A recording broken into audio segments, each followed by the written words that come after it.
বহুত পুৰণা গানো আমি শুনি পেলাই আজি ব্লেক এণ্ড হোৱাইট চিনেমাৰ গান আমি আজি শুনি আছোঁ তাৰ কাভাৰ বনাই আছে কিয় কাভাৰ বনাইছে কাভাৰ বনায়ো সেইটো চুবগে পৰা নাই টিউনাৰ চিউনাৰ কৰি মেলি তথাপি সেইটো চুবগে পৰা নাই কিয় চুবগে পৰা নাই ইয়াতে চল নাই ন আত্মাই নাই তুমি পঠিয়াই দিলা মই ট্ৰেকটো টিক টিক টিক টিক মিলাই পেলাই কাটি কুটি বহাই দিলোঁ ট্ৰেক হৈ গ'ল আহি যোৱা গানটো গাই দিয়া বা তুমি ক'ৰবাত গাই মোক ট্ৰেকটো পঠিয়াই দিলা তুমি নাহিলে মোৰ ওচৰলৈ এৰেঞ্জাৰৰ ছিংগাৰৰ মুখামুখিয়ে নহ'ল কিন্তু সেই পাৰ্টিকুলাৰ ছিংগাৰজনৰ উদীয়মান কণ্ঠশিল্পীগৰাকী এটা ষ্টেটমেণ্ট আহিছিলে বাইট এটা আমাৰ পপুলাৰ চেনেলত বাইটটোত তেওঁ কৈছিলে এইটো গান জুবিন দাই গাওঁতেহে মই শুনিলোঁ প্ৰথম মই জুবিন দাৰ গান বুলি ভাবিছিলোঁ আপুনি কওঁতেহে মই গম পাইছোঁ এইটো জয়ন্ত হাজৰিকাৰ গান তুমি ভাবা জয়ন্ত হাজৰিকাৰ কোনোবা এটা বহুত গান আছে যিবিলাক হয়তো কোনোবাটো গান হয়তো ময়ো শুনা নাই ৰেডিঅ'ত এনেকুৱা আৰ্কাইভত কিছুমান গান আছে যিবিলাক মই নাই শুনা এইটো হয় মই এইটো কনফেছ কৰিম প্ৰত্যেকটো গান যে মই শুনিছোঁ মই ক'ব নোৱাৰোঁ কিন্তু তেওঁ এজন ছিংগাৰ তেওঁ এজন ফ্ৰণ্ট লাইনত থকা ছিংগাৰ এতিয়াতো ফ্ৰণ্ট লাইনত আছে বুলি ক'ব লাগিব তেওঁ কি অধ্যয়ন লৈ গুৱাহাটীলৈ ওলাই আহিছে অধ্যয়ন মিনছ কি তুমি হিষ্ট্ৰীটোতো জানি আহা তুমি কি লৈ আহিছা কাক শিকি আহিছা এই 90 চনৰ পৰা তুমি শুনিলে হ'ব নেকি তোমাৰ ক্ৰিয়েটিভিটি দিয়া তুমি লোকৰ ক্ৰিয়েটিভিটি লৈ পেলাই তুমি বাণিজ্য নকৰিবা মোৰ মতে সেইটোৱে আৰু লোকৰ ক্ৰিয়েটিভিটিটো অলৰেডি তেওঁলোকে সেইটো ৰয়েলটি খাই মেলি মানুহ মৰি বহুত হ'ল এতিয়া আকৌ সেইটোৰ ওপৰত তুমি ৰয়েলটি খাবলৈ কিয় আহিছা এই প্ৰজন্মটোক লৈ পেলাই অলপ মোক কিছুমান আছে কথা ক'বলগীয়া এওঁলোকৰ সেই একেটা কথা এওঁলোকে মানে জাষ্টিন বিবাৰক যিমান ফ'ল' কৰে তেওঁলোকে নাজানে পাৰ্বতী প্ৰসাদ বৰুৱাই কি কি গান লিখিছে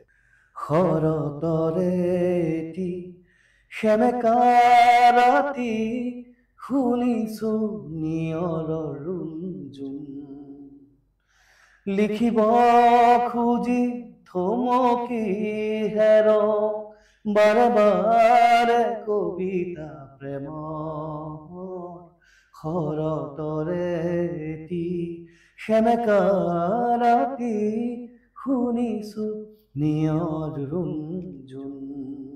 নমস্কাৰ প্ৰিয় দৰ্শক কাৰেণ্ট আছামৰ এই বিশেষ অনুষ্ঠান ক্লেপষ্টিকৰ আন এটা খণ্ডত আপোনালোকক পুনৰবাৰ স্বাগতম জনাইছোঁ আৰু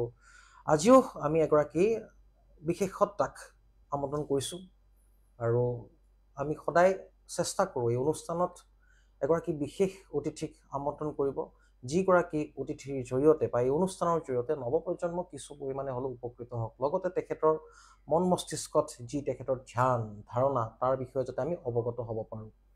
আৰু আজিৰ এই অনুষ্ঠানত এনে এগৰাকী শিল্পী সত্তাৰ ব্যক্তি আমাৰ মাজত উপস্থিত আছে যাৰ অহু পুৰুষাৰ্থ চেষ্টাৰ বৰ্তমানো অব্যাহত আছে আৰু সেয়া হৈছে শুদ্ধ সংগীতৰ দিশত সেয়া হৈছে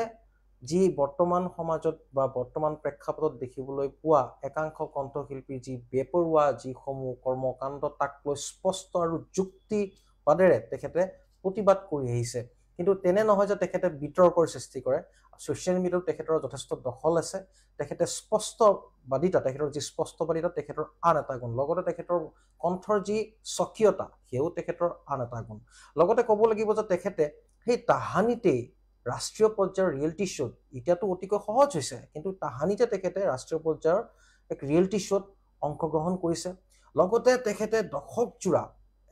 তেখেতৰ ক'বলৈ গ'লে যি সংঘাত বা ক'বলৈ গ'লে সংঘৰ্ষ বা ষ্ট্ৰাগল আৰু যিয়ে বুলি নকওক কিয় তেখেতে অব্যাহত ৰাখিছে কিন্তু তেখেতে কক্ষচ্যুত হোৱা নাই আজিৰ সেই বিশেষ অতিথিগৰাকী হৈছে ঋতু বিকাশ ডাঙৰীয়া আপোনাক স্বাগতম জনাইছোঁ প্ৰথম ঋতুদা আপোনাৰ সৈতে বহু কথা পাতিম দৰ্শকসকলকো কৈছোঁ বিশেষকৈ ৰমেন বৰুৱাৰ প্ৰসংগৰ ক্ষেত্ৰত আমি কথা পাতিম কিন্তু এইসমূহ প্ৰসংগলৈ যোৱাৰ আগতে আমি জানিব বিচাৰিম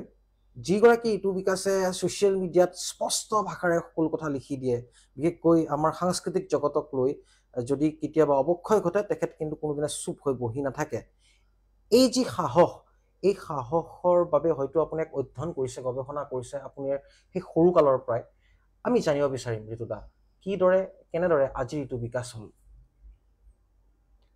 মানে প্ৰথম কথা হৈছে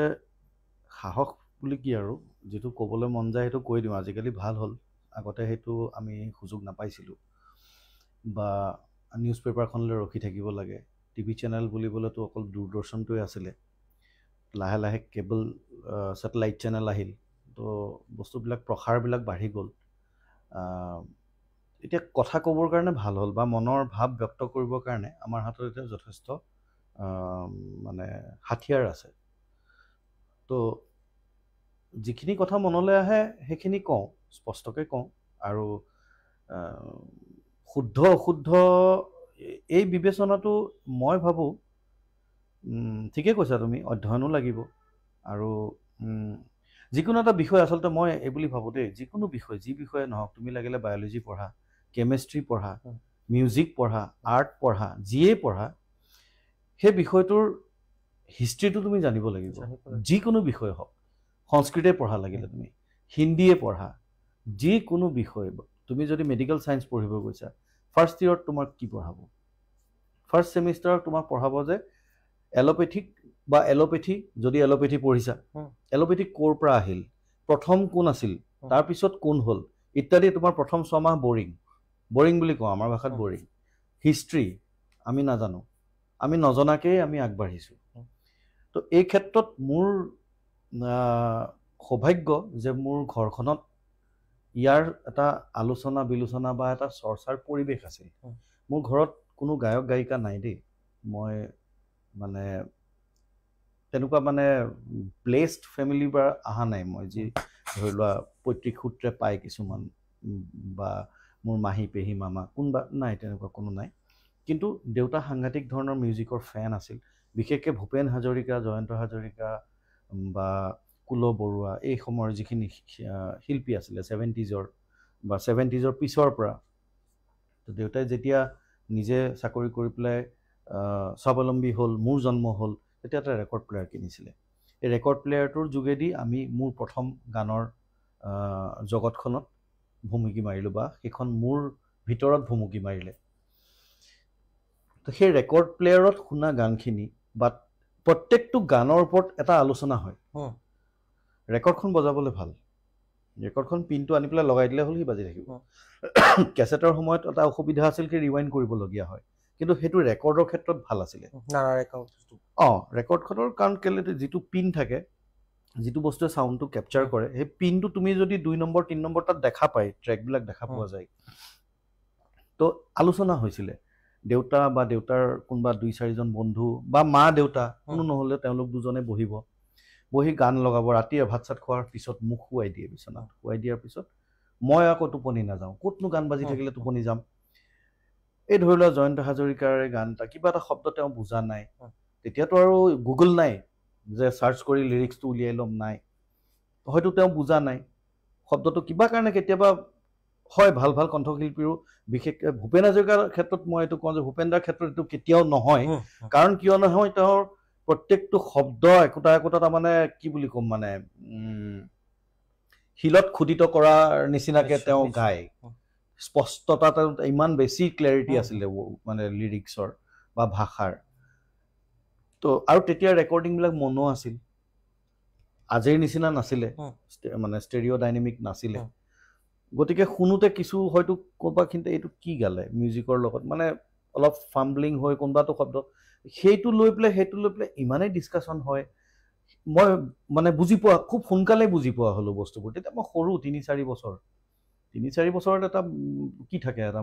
বাচ্ছা এটাৰ একোৱেই নাথাকে। আজিৰ যুগৰ বাচ্ছাৰ কথা বেলেগ, আমি তেতিয়াৰ জন্ম 70s জন্ম। তো 70s আমাৰ কি হাতত সমল কি আছিলে, ৰেডিঅ' এটাহে। ৰেডিঅ'ও নাছিলে মানুহৰ ঘৰত তেতিয়া। ৰেডিঅ' থকা মানুহ ঘৰ ধনী মানুহৰ ঘৰত পৰে, ধনী মানুহৰ শাৰীত পৰে। গাঁওখনত এখন গাঁৱত হয়তো এটা ৰেডিঅ' আছে, তেনেকুৱা এটা সময়ৰ কথা কৈ আছোঁ। তো তেতিয়া ৰেকৰ্ড প্লেয়াৰটোত যেতিয়া গান এটা ৰিপিটেডলি বাজি থাকিব, ৰাতিটো হয়তো 12টা-1টা বাজি যায়গৈ। তেওঁলোকে ডিছকাছ কৰে, এইটো কি ক'লে, এইটো তেখেতে কি বুজাইছে,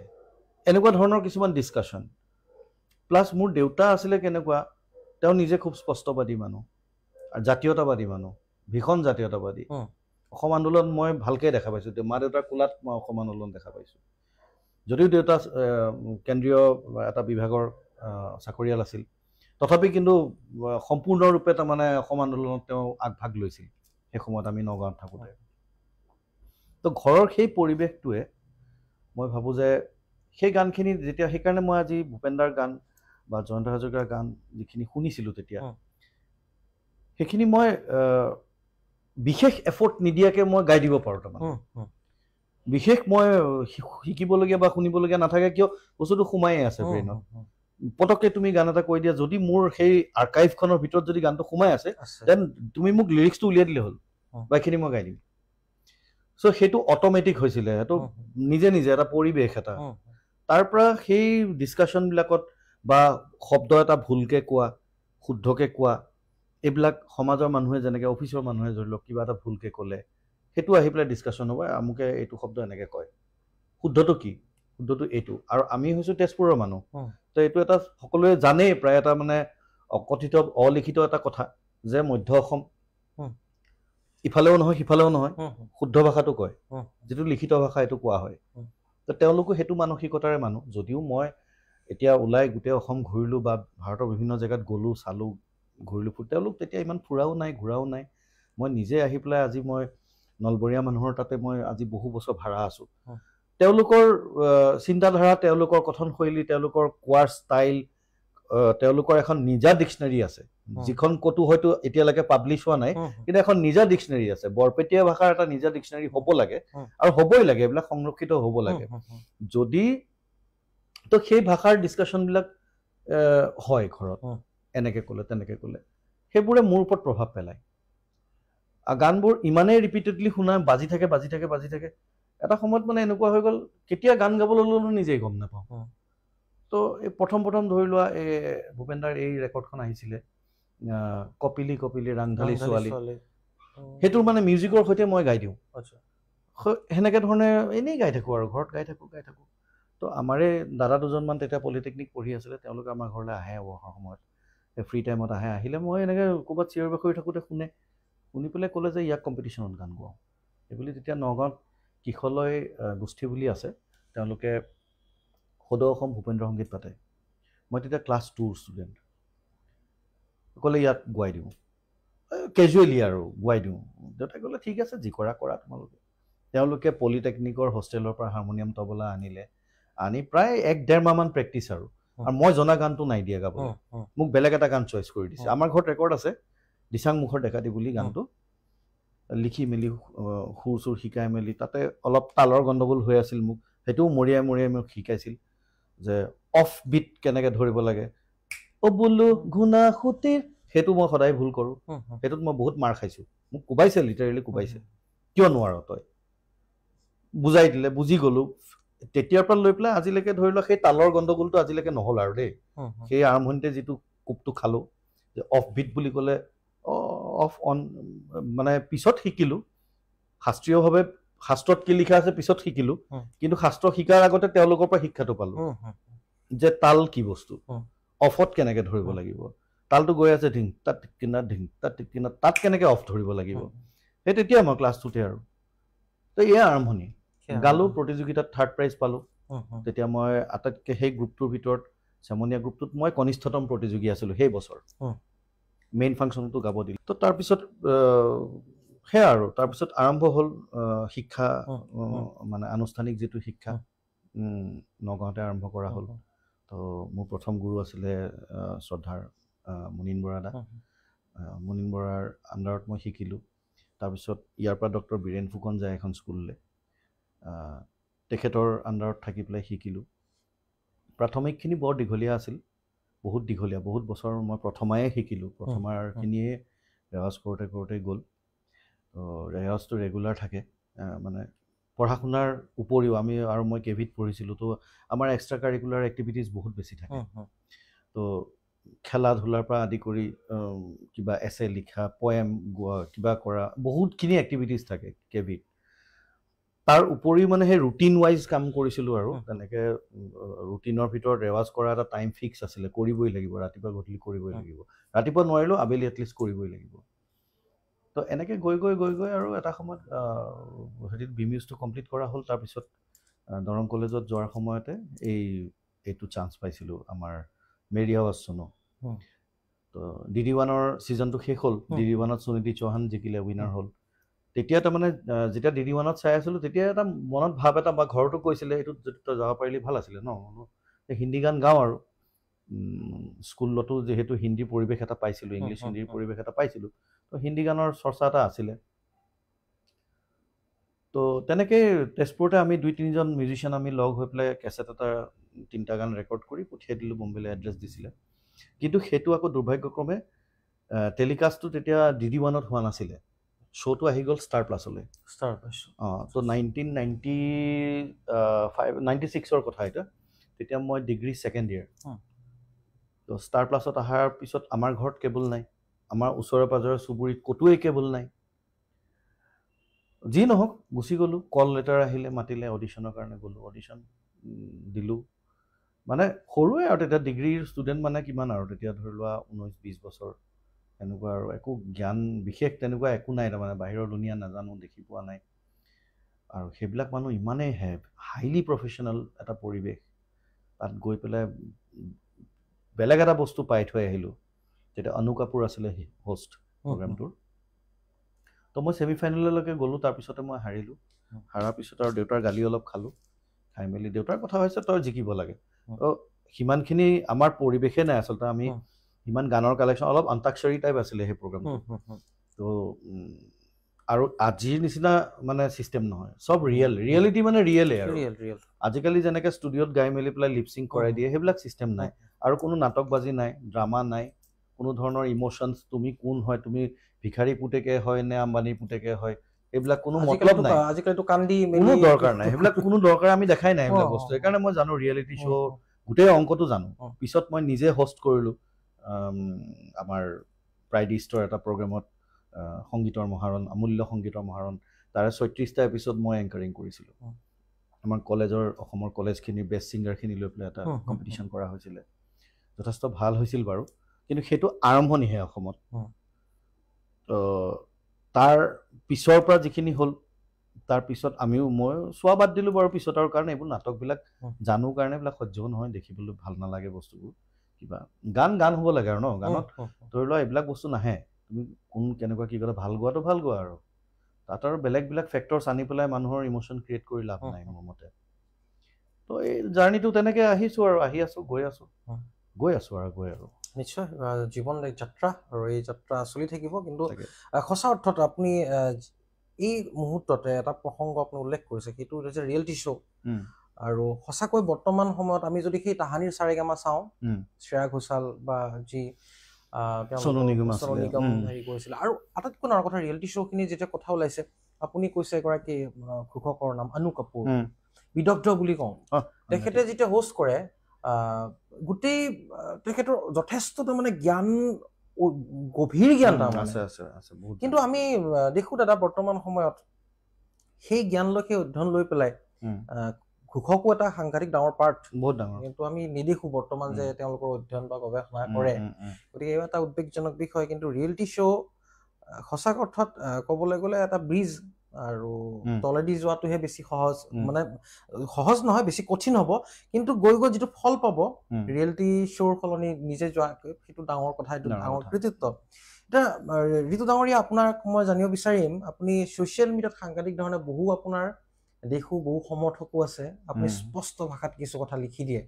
একেবাৰে ভয়ভীত নাই যিটো মনত আহিছে সেইটো লিখক বিশেষকৈ কিন্তু যুক্তিসংগত মই নকওঁ যে কেৱল বিতৰ্ক কৰিবলৈ বিহু হওক বা বিহুৰ সময়তো আমি দেখিছোঁ কোনোবাই যদি ক'ৰবাত যদি অলপ ইফাল সিফাল কৰিছে আপুনি কিন্তু প্ৰথমে লিখাজন কিন্তু ঋতু বিকাশ বিশেষকৈ সাংস্কৃতিক দিশটোত মই কৈছোঁ গতিকে খুব আছে নেকি আপোনাৰ ক'ৰবাত এই ক্ষেত্ৰত যে অৱক্ষয়ক লৈ এনেধৰণৰ খুব ঠিক নহয় মানে কেনেকুৱা হয় আচলতে এতিয়া আমাৰ পিছত বহুতখিনি জেনেৰেশ্যন আহিলে পিছৰ যিটো জেনেৰেশ্যন আহিছে তেওঁলোকৰ মাজত যিখিনি ছিংগাৰ্ছ আছে ভাল গোটেইখিনিয়ে ভাল মই নকওঁ যে অকল পুৰণাখিনিয়ে ভাল আৰু মই সদায় মই ৰূপান্তৰৰ পূজাৰী কাৰণ মই ৰূপান্তৰ বস্তুটো মই ভাল পাওঁ চেঞ্জ লাগে মানুহক মই নিজকো চেঞ্জ কৰিছোঁ সময়ৰ লগত চেঞ্জ কৰি গৈ আছোঁ যেনেকুৱা ধৰণৰ যিটো হ'ব লাগে বা যি ধৰণৰ ভালখিনি যিখিনি কিখিনি এডভান্সমেণ্ট যিখিনি আহিছে এতিয়া টেকন'লজি আহিছে মই নিজেও এৰেঞ্জমেণ্ট কৰোঁ মিউজিক এৰেঞ্জমেণ্ট কৰোঁ কম্পিউটাৰৰ লগত মই সম্পূৰ্ণৰূপে জড়িত তাৰমানে টেকনিকেল যিটো মিউজিকৰ টেকনিকেল ছাইড সেইটোৰ লগত মই জড়িত তো গান এটাক টিউন কৰিবও মই জানো তাক তুমি বেসুৰা গাই দিছা তাক মই সুৰ কৰিবও জানো মই জানো তাৰ গোটেই আণ্ডাৰলাইং কথাখিনি মই জানো ষ্টুডিঅ'ত কিমানখিনিলৈকে গোৱাৰ পিছত এটা গান ওলাই আহি দৰ্শকে শুনোতে বিৰাট ধুনীয়া গাইছে কিন্তু ষ্টুডিঅ'ত কি পৰ্যায় আছিলে সেই পৰ্যায়টোৰ পৰা এই পৰ্যায়টোলৈ অহা যিটো ব্ৰিজটো মানে যিডাল চিৰিডাল ষ্টেপ ৱাইজ এটা এটা নোট কৰি টিউন কৰোঁতে কৰোঁতে কৰোঁতে কৰোঁতে আহি আমি আজি শুনিছোঁ এতিয়াতো তুমি বেসুৰা গান শুনা জানো কিন্তু তুমি কিশোৰ কুমাৰৰ গান বেসুৰা আছে বেসুৰাম নহয় মানে এইটো কৈছোঁ মই ধৰি লোৱা লাইভ ৰেকৰ্ডিং হয় ন তো লাইভত কোনোবাখিনিতে কোনোবাটো নোট হয়তো চাগে 0.1% মাইনাছত থাকি গ'ল ল' থাকি গ'ল তলত নোটটো নালাগিল এক্সপ্ৰেছনত গুচি গ'ল ধুনীয়া লাগিলে শুনি চবেই বজাইছে মেলিছে তাত লাইভ পৰিৱেশ সেই বস্তুটো এতিয়া নাই যিটো কাৰণে সেই গানখিনি আজিও আমি শুনি পেলাই আনন্দ পাওঁ বহুত পুৰণা গানো আমি শুনি পেলাই আজি ব্লেক এণ্ড হোৱাইট চিনেমাৰ গান আমি আজি শুনি আছোঁ তাৰ কাভাৰ বনাই আছে কিয় কাভাৰ বনাইছে কাভাৰ বনায়ো সেইটো চুবগে পৰা নাই টিউনাৰ কৰি মেলি তথাপি সেইটো চুবগে পৰা নাই কিয় চুবগে পৰা নাই ইয়াতে চ'ল নাই ন আত্মাই নাই আত্মা থাকিব লাগিব যেতিয়া এটা ষ্টুডিঅ' প্ৰকাণ্ড ফ্ল'ৰ এটাত তোমাৰ ধৰি লোৱা 100 মিউজিচিয়ান বহি পেলাই এটা ছেশ্যন হ'ব ৰেকৰ্ডিং ছেশ্যন তাত ছিংগাৰে গাব ডাইৰেক্টৰ প্ৰত্যেকটো অংশৰ কাৰণে এজন কণ্ডাক্টৰ থাকিব কিমান মানুহ আছে তাত এই মানুহখিনিক কিমানটা আত্মা আছে এই গোটেই আত্মা এটা গানত সোমাই আছে সেইটো গানৰ যিটো আউটপুট আৰু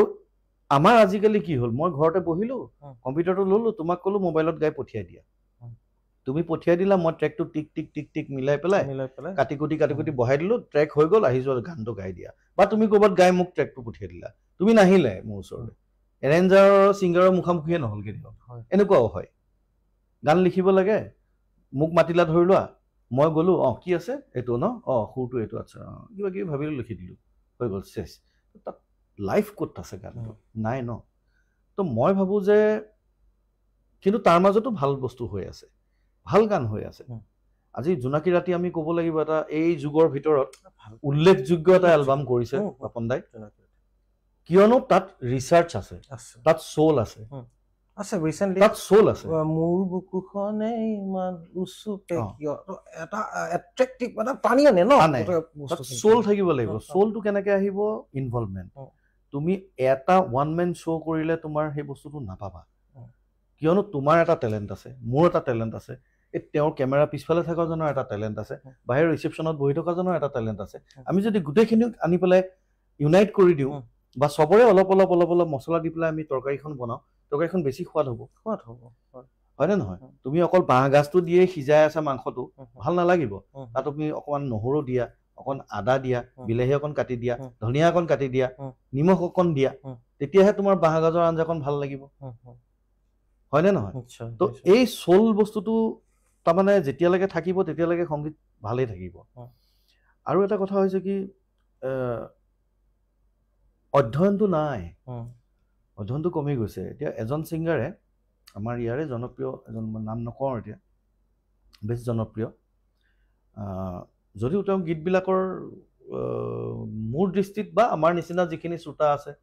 যোনে অলপ কোৱালিটি ছংছ আমি বিচাৰোঁ কোৱালিটি মিনছ কি অকল ভোকেল কোৱালিটিটো নহয় লিৰিকেল কোৱালিটি টিউনৰ কোৱালিটি থ্ৰয়িং কোৱালিটি গোটেইখিনি অভাৰঅল মিলাই পেলাই এটা গান আমাৰ ভাল লাগে ন সেইটো ছাইডৰ পৰা চাবলৈ গ'লে মোৰ মতে তেওঁ অলপ মানে যেনেকৈ আমাৰ বি গ্ৰেড চিনেমা হয় ন বা চি গ্ৰেড চিনেমা হয় তেনেকুৱা টাইপ এজন ছিংগাৰ হিট ছিংগাৰ তেওঁৰ এটা ষ্টেটমেণ্ট মই পাইছিলোঁ যেতিয়া জুবিনদাৰ এই এলবামটো ওলাইছিল মোৰ মিনতি তৰা হয় যদি যেতিয়া এলবামটো ওলাইছিলে আজিৰ পৰা হৈ গ'ল আজি 10-12 বছৰ হ'ল নেকি কমচে কম প্ৰথম ওলোৱা সেইটো এলবাম হৈ গ'ল ন সেই এলবামটোৰ সময়ত সেই পাৰ্টিকুলাৰ ছিংগাৰজনৰ উদীয়মান কণ্ঠশিল্পীগৰাকী এটা ষ্টেটমেণ্ট আহিছিলে বাইট এটা আমাৰ পপুলাৰ এটা চেনেলত বাইটটোত তেওঁ কৈছিলে এইটো গান জুবিন দাই গাওঁতেহে মই শুনিলোঁ প্ৰথম মই জুবিন দাৰ গান বুলি ভাবিছিলোঁ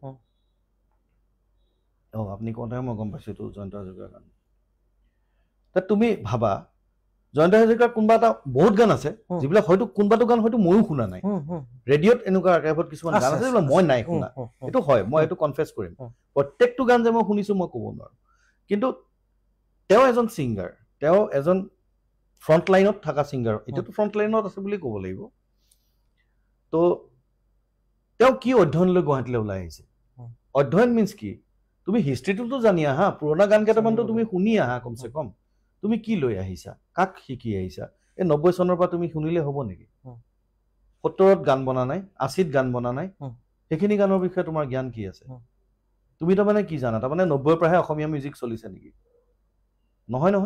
90ৰ পৰা নাই অসমীয়া মিউজিক আৰম্ভ হৈছে নেকি অসমীয়া মিউজিক তাৰ বহুত আগৰ পৰা চলি আছে শংকৰদেৱৰ যুগৰ পৰা চলি আছে অসমীয়া মিউজিক তাৰপিছত আহিল আমাৰ বহুত মানুহ আহিলে বিষ্ণু ৰাভাহঁত আহিলে জ্যোতিপ্ৰসাদ বিষ্ণু ৰাভা এটা বেলেগ ধৰণৰ পাৰ্বতী প্ৰসাদ বৰুৱা আহি গ'ল জ্যোতিষ ভট্টাচাৰ্য কি সুন্দৰ গায়ক সতীশ দাস আছে মুকুল বৰুৱা তেওঁলোক কিমান কেনেকুৱা ধৰণৰ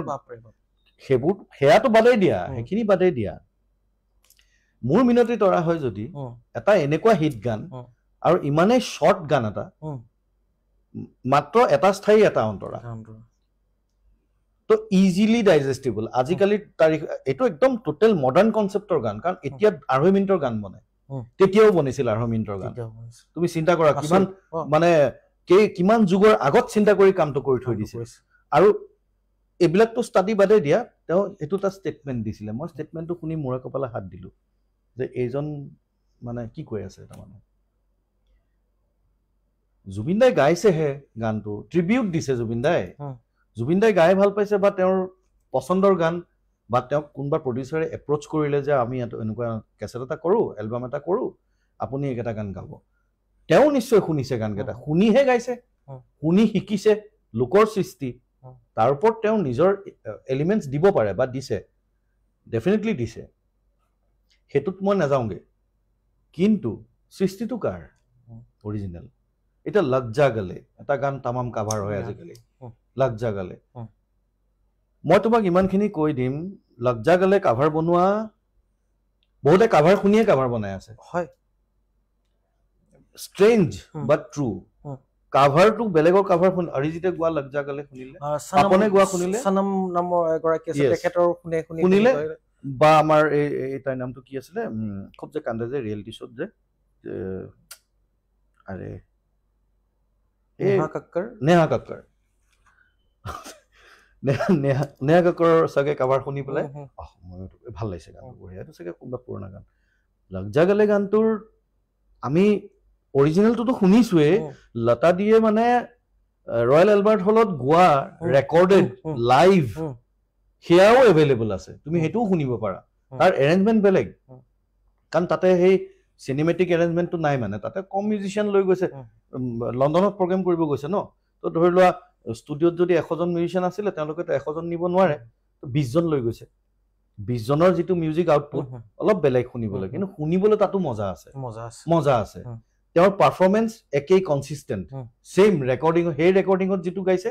এইটো লজ্জা গালে আমি এইবিলাক শুনিছো বুজিছো ফিল কৰিছো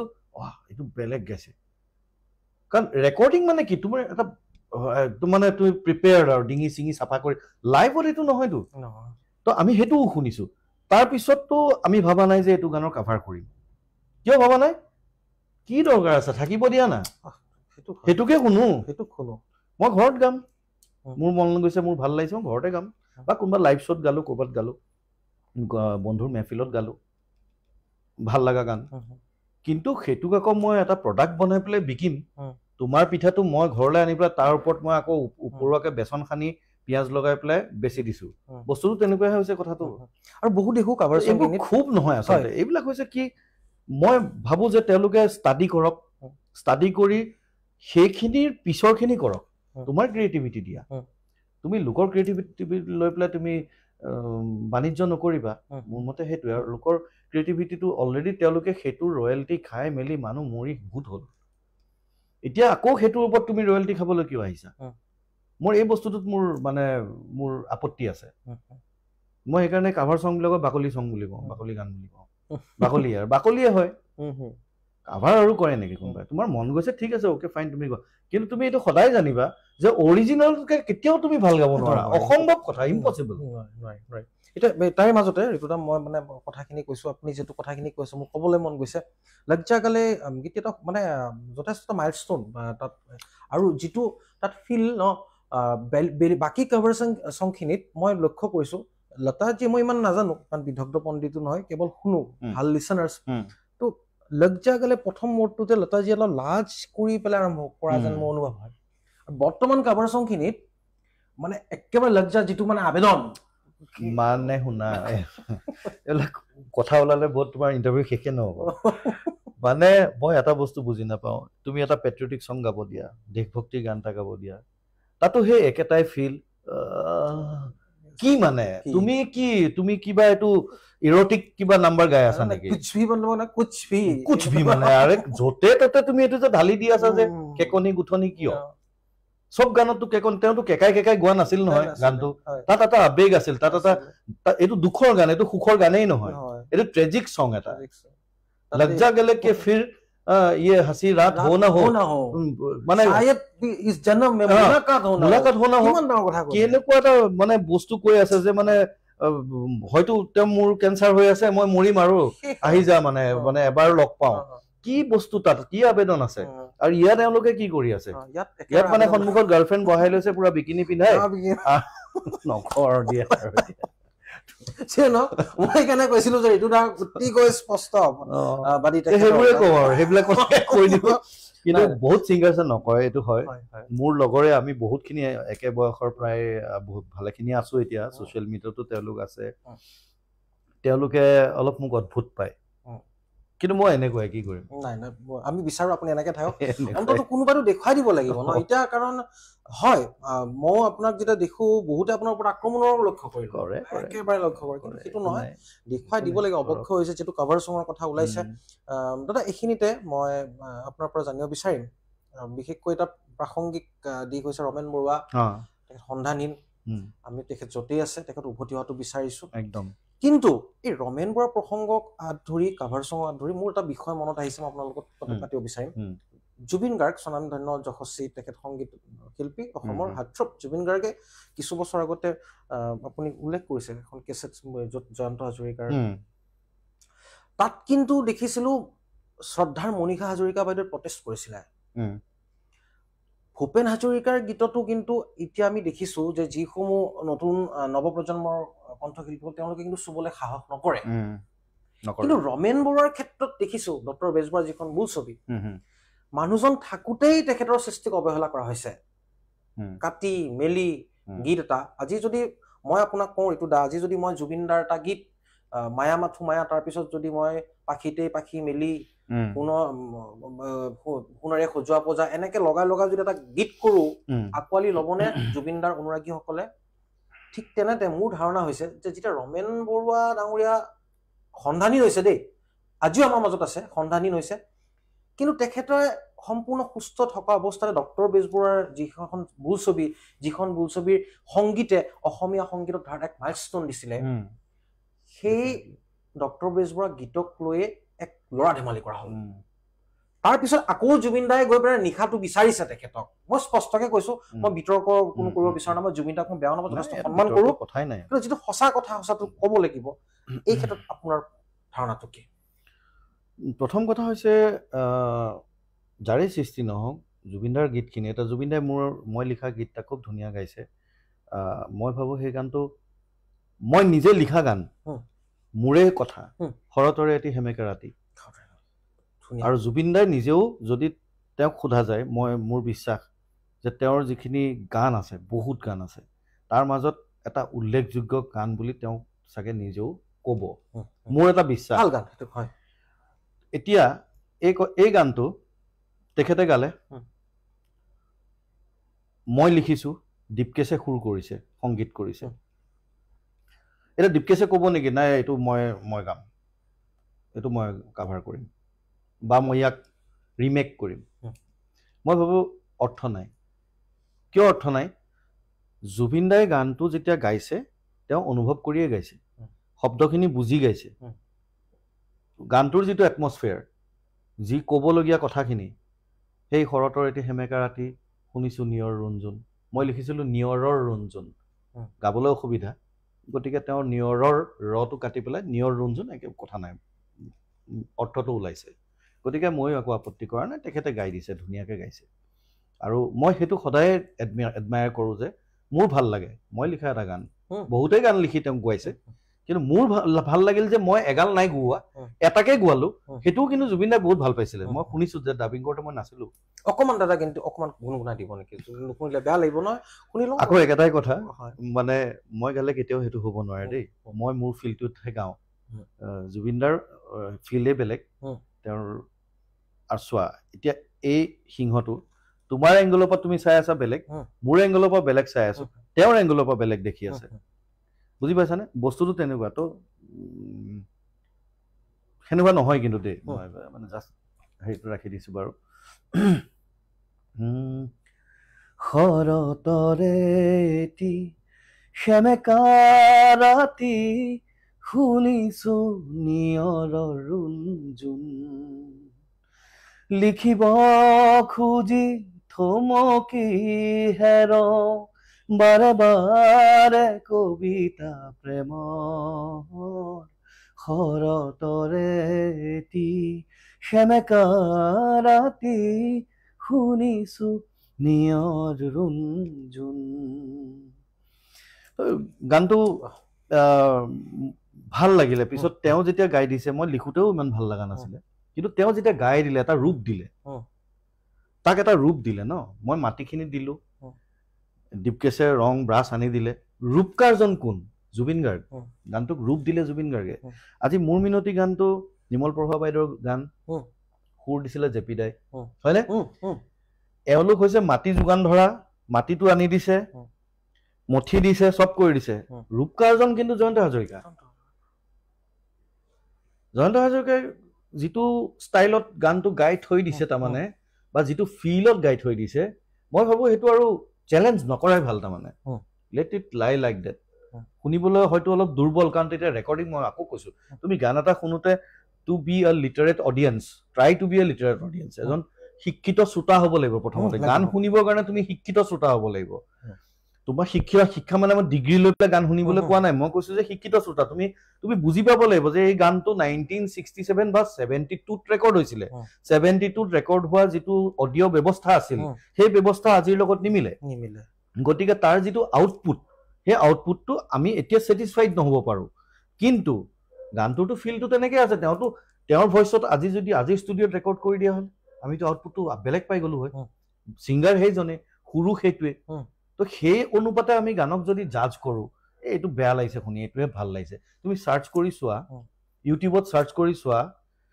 বহুত কেইটা গান আছে জয়ন্ত হাজৰিকাৰ তুমি তেওঁৰ হেৰি ভইচটো নোপোৱা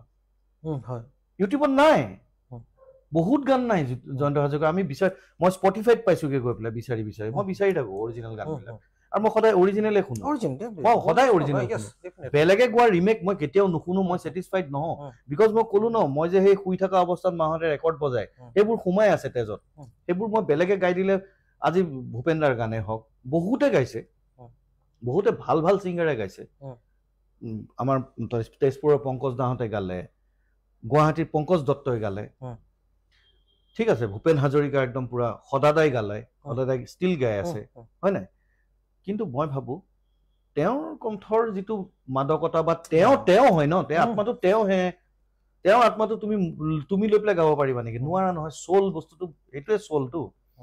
তেওঁ সেই বহি পেলাই যেতিয়া যিটো সময়ত গান সৃষ্টি কৰিছে তেওঁ জানে তেওঁ কি ভাবি পেলাই তেওঁ গান সৃষ্টি কৰিছে তেওঁ বুজে এইটো সবচে বেষ্ট বুজা মানুহজনে তেওঁ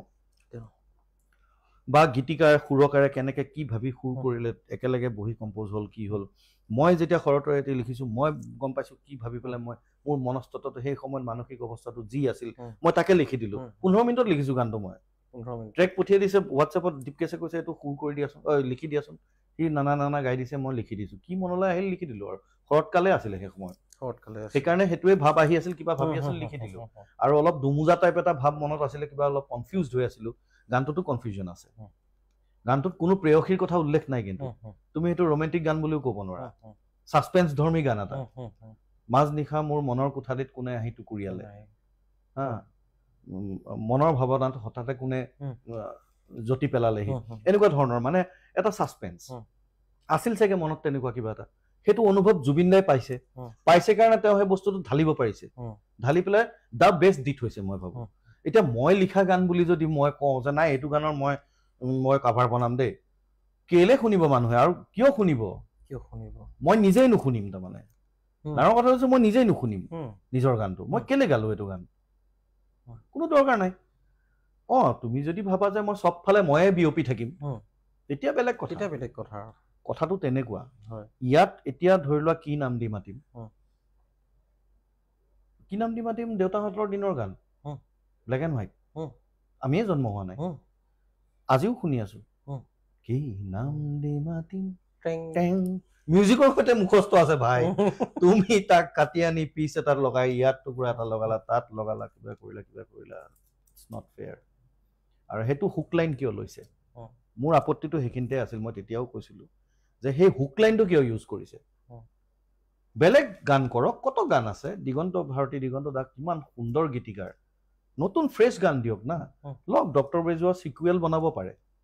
সিকুৱেল বনাওক নো প্ৰব্লেম বা সেই মিউজিক কৰোঁতে হয়তো মই ভাবো দেই ৰমেন দাকো যদি ইনভলভ কৰিলে হয় কিবা কাৰণে মানুহজনক যদি মাতি আনি বোলে দাদা আপোনালোকে তেতিয়াই